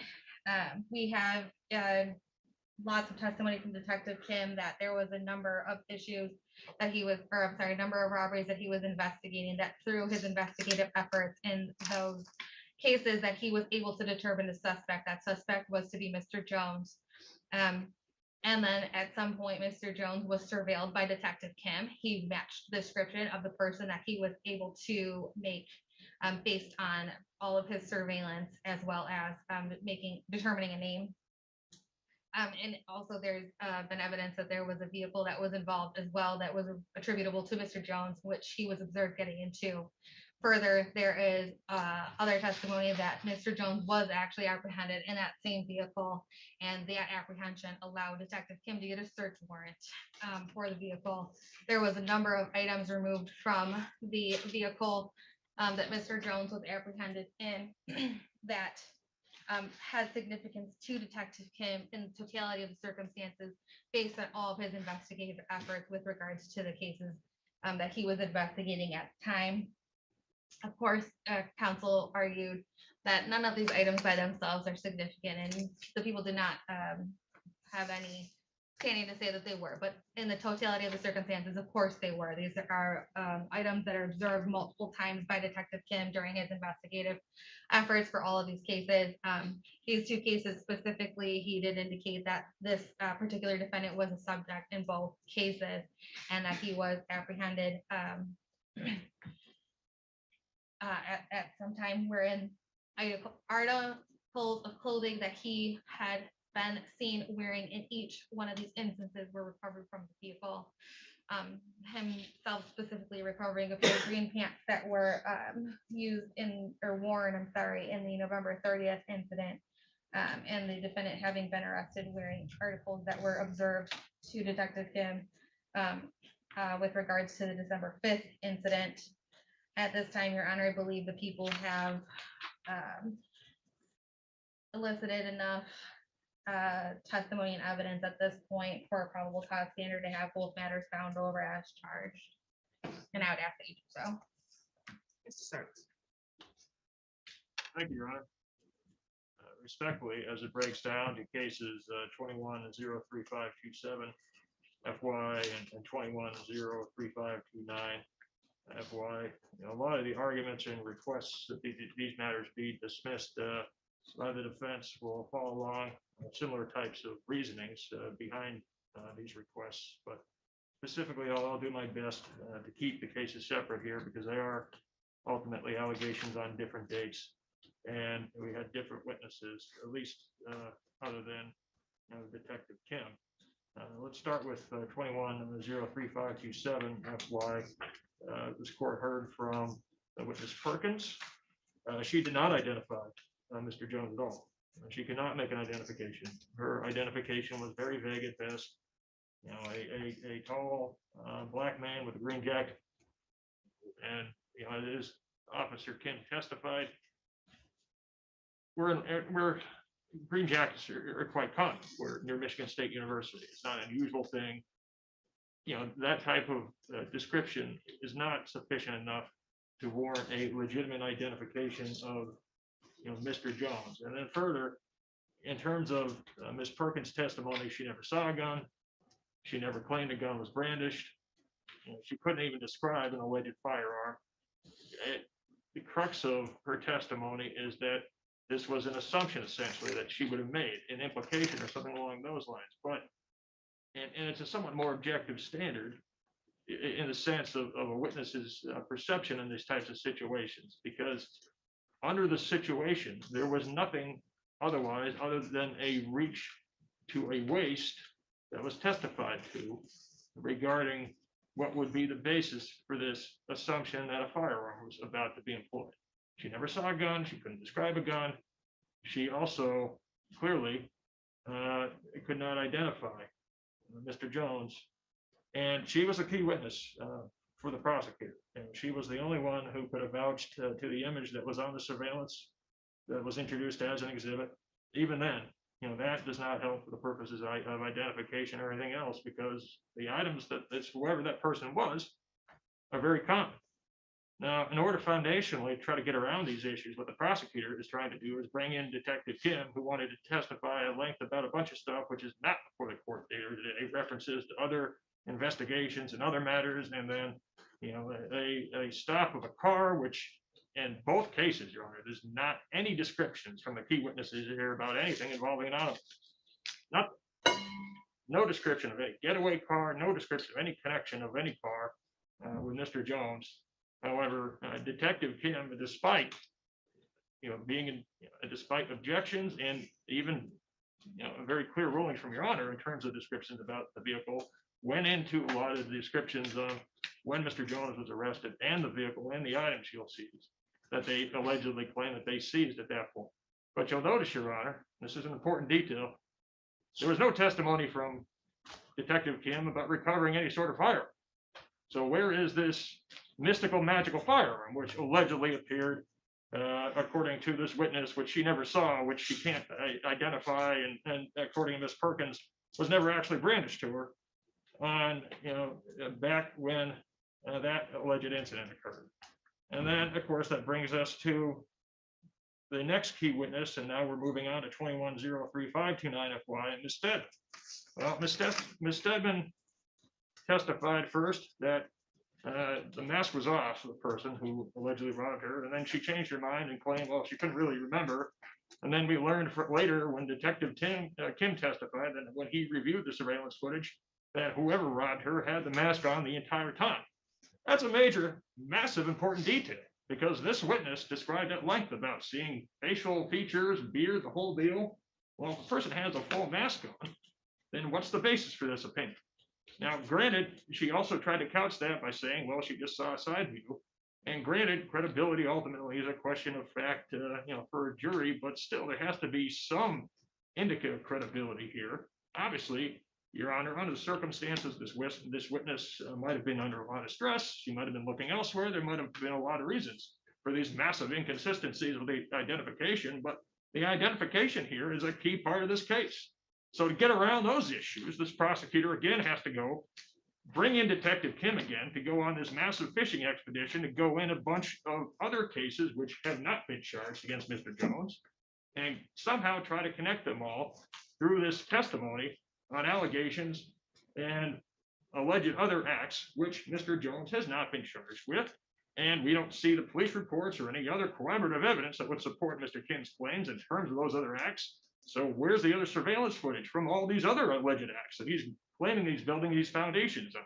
These foundational questions, Your Honor, are very important. And Your Honor made some very clear rulings about the lack of foundation regarding some of these proposed exhibits that the prosecutor was trying to bring in from these store surveillance footages. And on top of that, the prosecutor had problems with introducing the surveillance footage, which coincidentally enough would have completely shown a different story than what her key witness just testified to.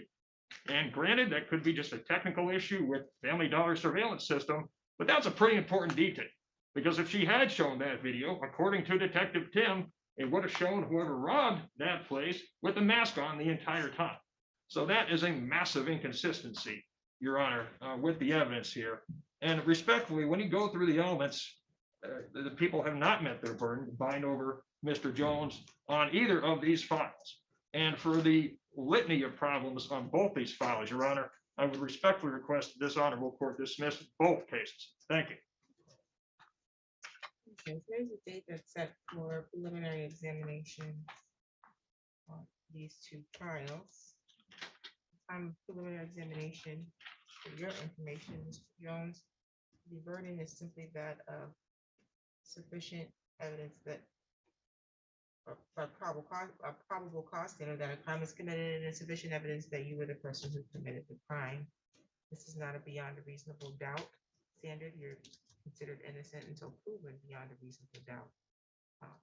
That's important to note because there were several objections as to prior bad acts being made, but you're innocent until proven guilty. So unless you're here to admit that you were the one who committed some of these alleged allegations that were being investigated, the court ruled that there was no basis for that objection. But nonetheless, the court at the time of your exam is the sole determinant of credibility. And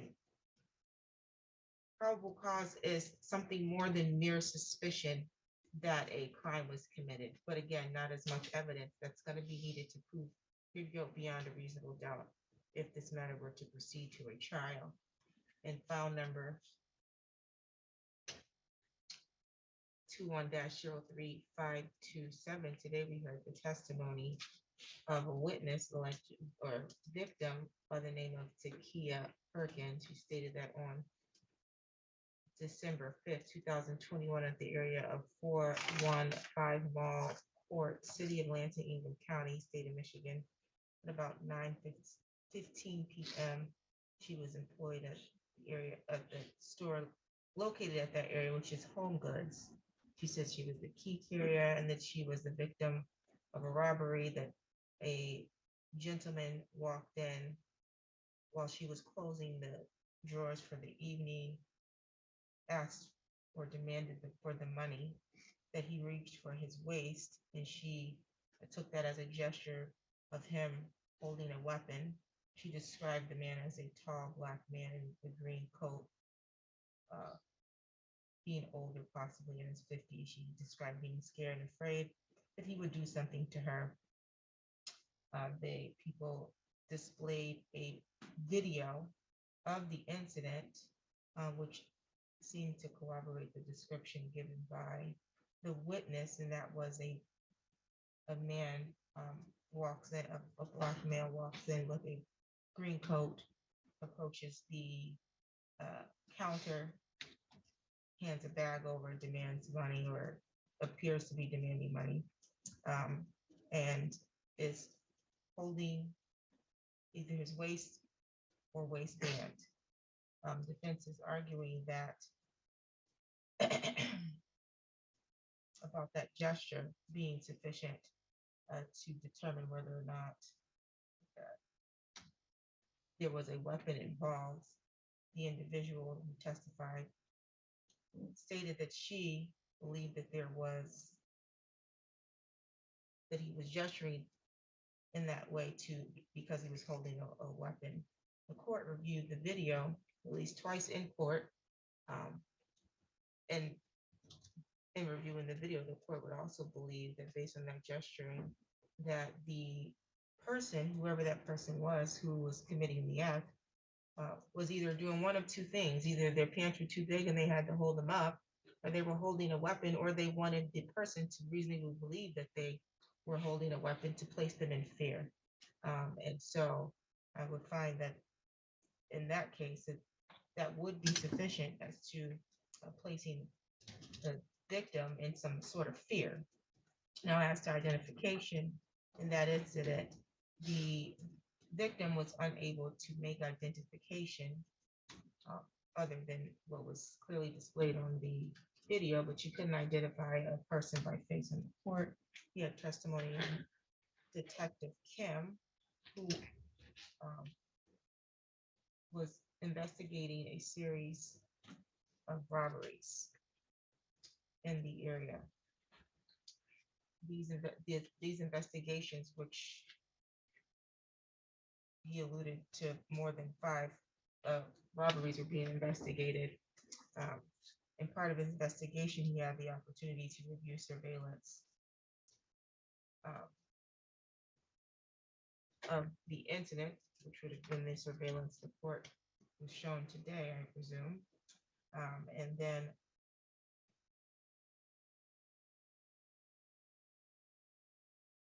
through investigations in another matter, or that he believed to be related, he was able to determine that the actor in this file number 21-03527 was the defendant, who's identified as Mr. Jones.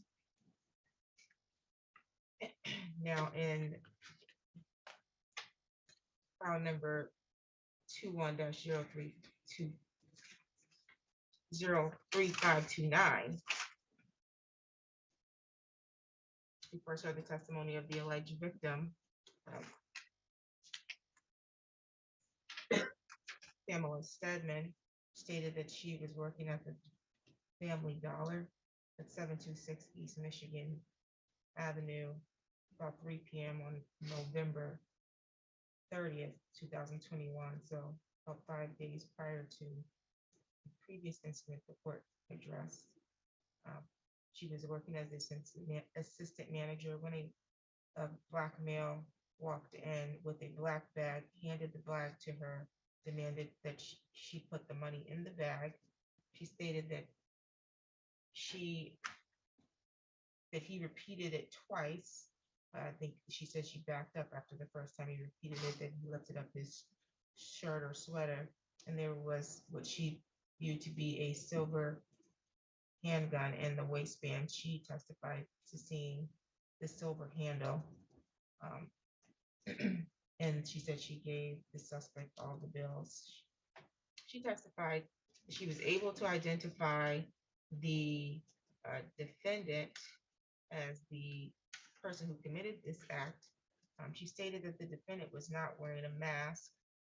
However, when Detective Kim testified to his review of the surveillance, he testified that the person who committed the act did not remove the mask. The victim, Ms. Stedman, also testified that she was able to see portions of the man's beard and that she could identify him by other features, meaning his dark, like he had some gray in his beard. And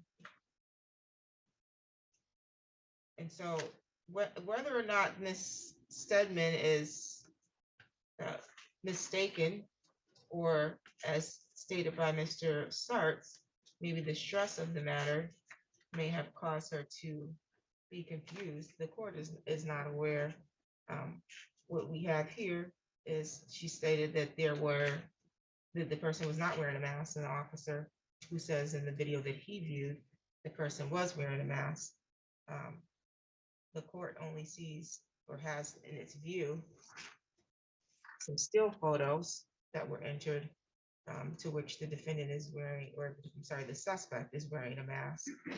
And the picture or the still photo that depicts the suspect at the counter, you can't see the face, it's a back view, but the person in this picture is wearing a tan Carhartt, some dark colored sweatpants, and some white Nikes with a black stripe on the side.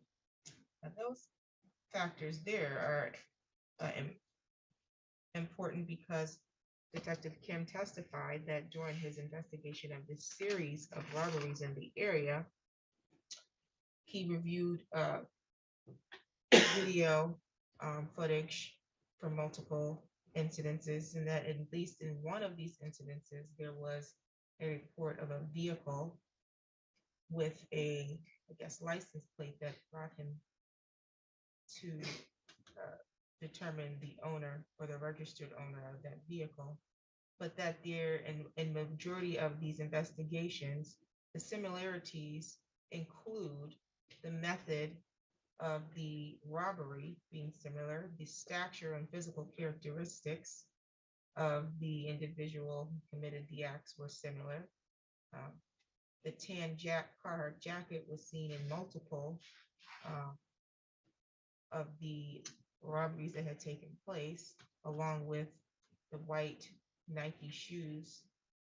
The sweatpants, he reported, the dark green sweatpants, I believe, were seen in one other robbery, particularly in the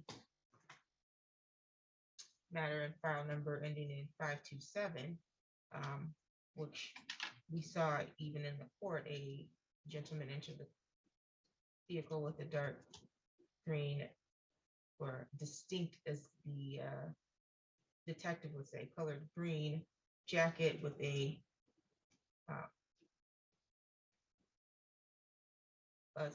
Nike logo on it, was what was testified to, that was seen or observed by this detective when he performed some surveillance of the person he identified through his investigation of these alleged incidents as Mr. Jones. He stated that he was able to trace the suspect, Mr. Jones, to his job, and he did surveillance. And at the time of the surveillance, he located the car, which he had information to have been involved in a prior or another incident that was being investigated, but that Mr. Jones was wearing that same jacket that was depicted in the video shown, and then the jacket described in file number ending in 527, that he radioed to other officers to make the stop, that when the stop was executed, that he was the one who told those officers what items that was located in the car to seize. Those items included things that he had previously seen in multiple robberies that he was investigating, that he had connected as being similar. And those items included a tan Carhartt, some sweatpants, and some sneakers. And so Mr. Starks argues that the green jacket in and of itself is common, and that the tan Carhartt in and of itself is common. However, the court has to consider the totality of circumstances here, and that we have a series of robberies, at least the two that are being investigated, and the two that are before the court within a short time frame of each other, not even that far distance from each other in location, that the manner in which these robberies were executed were very distinctive and similar, and that the stature of the individuals seen, committing these acts is distinctive, and that the, the officer was able to trace this defendant through an investigation of another robbery, and that when he was stopped and pulled over, those same distinctive items were located. And so I would make a ruling based on that information that there is sufficient probable cause in file number 527 to bind over as to armed robbery. Count one, that matter will be bound over to the circuit court. Count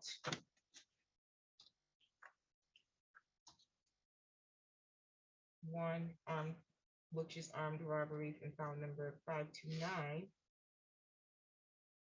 The court also believes that there's sufficient probable cause based on the testimony of the witness and detective that count one will be bound over to the circuit court.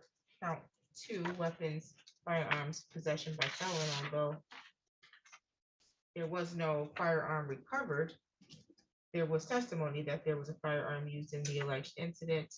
The prosecutor has submitted a certified copy of a judgment of sentence for an Otis Ray Jones. Again, the same individual located with the same green jacket on, but ironically, I guess, had a Carhartt jacket seen in these other pictures in his trunk, and the similar white sneakers seen in his trunk as well. And so that he was at the time on parole, but that he had a prior conviction of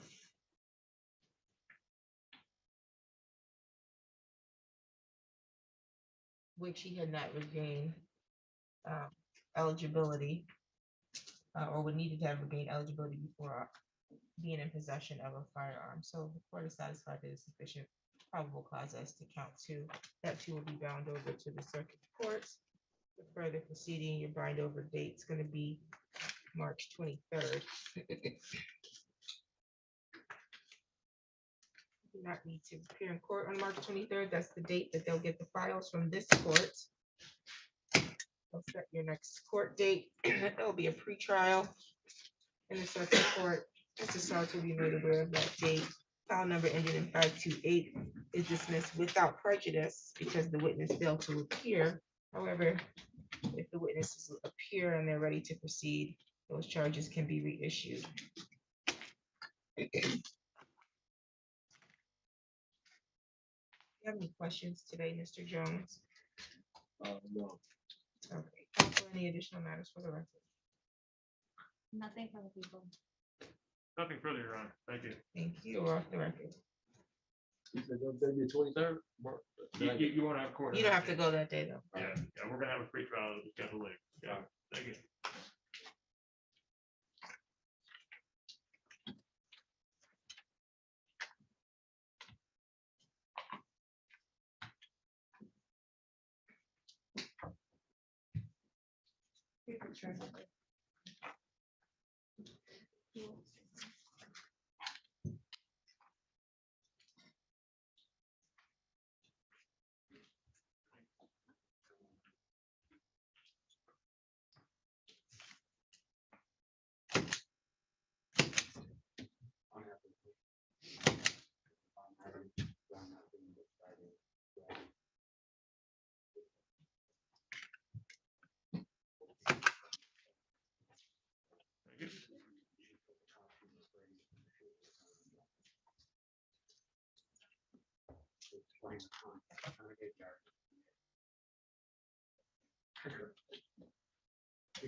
Here's your exhibits, Ms. Lacey. And then we have some other exams that we're going to run after lunch. We have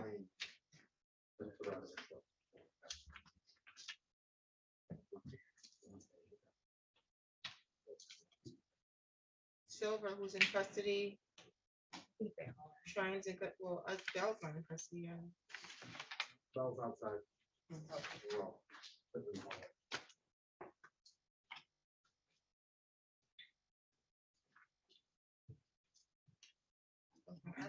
was happening with Little again? The review?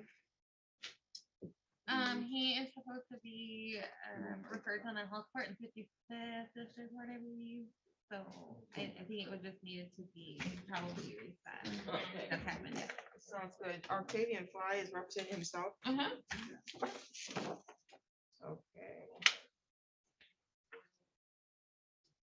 Okay, this was supposed to be transferred to 55th. Okay. It hasn't been yet, so we'll already set that.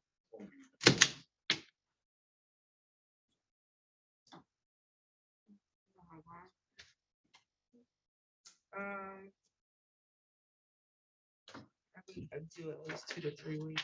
I'm not sure what the hold of this, but wrong way.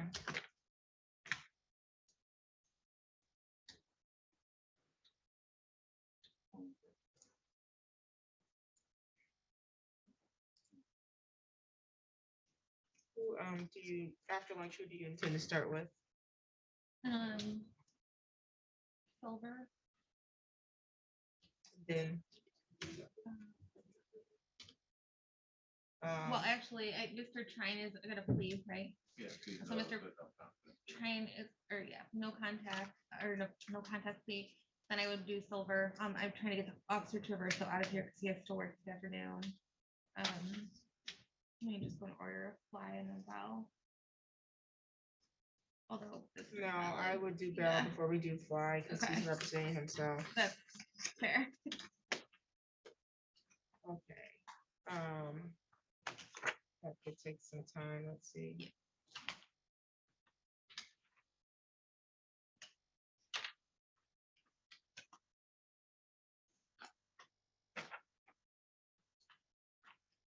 Okay. Sounds good. And we have all the witnesses here for these, or that you need to proceed. I'm waiting on one officer still, but that's on Mr. Fly. Okay, so everyone else is here. Yeah. We'll be back at 1:45 for Silver. Okay.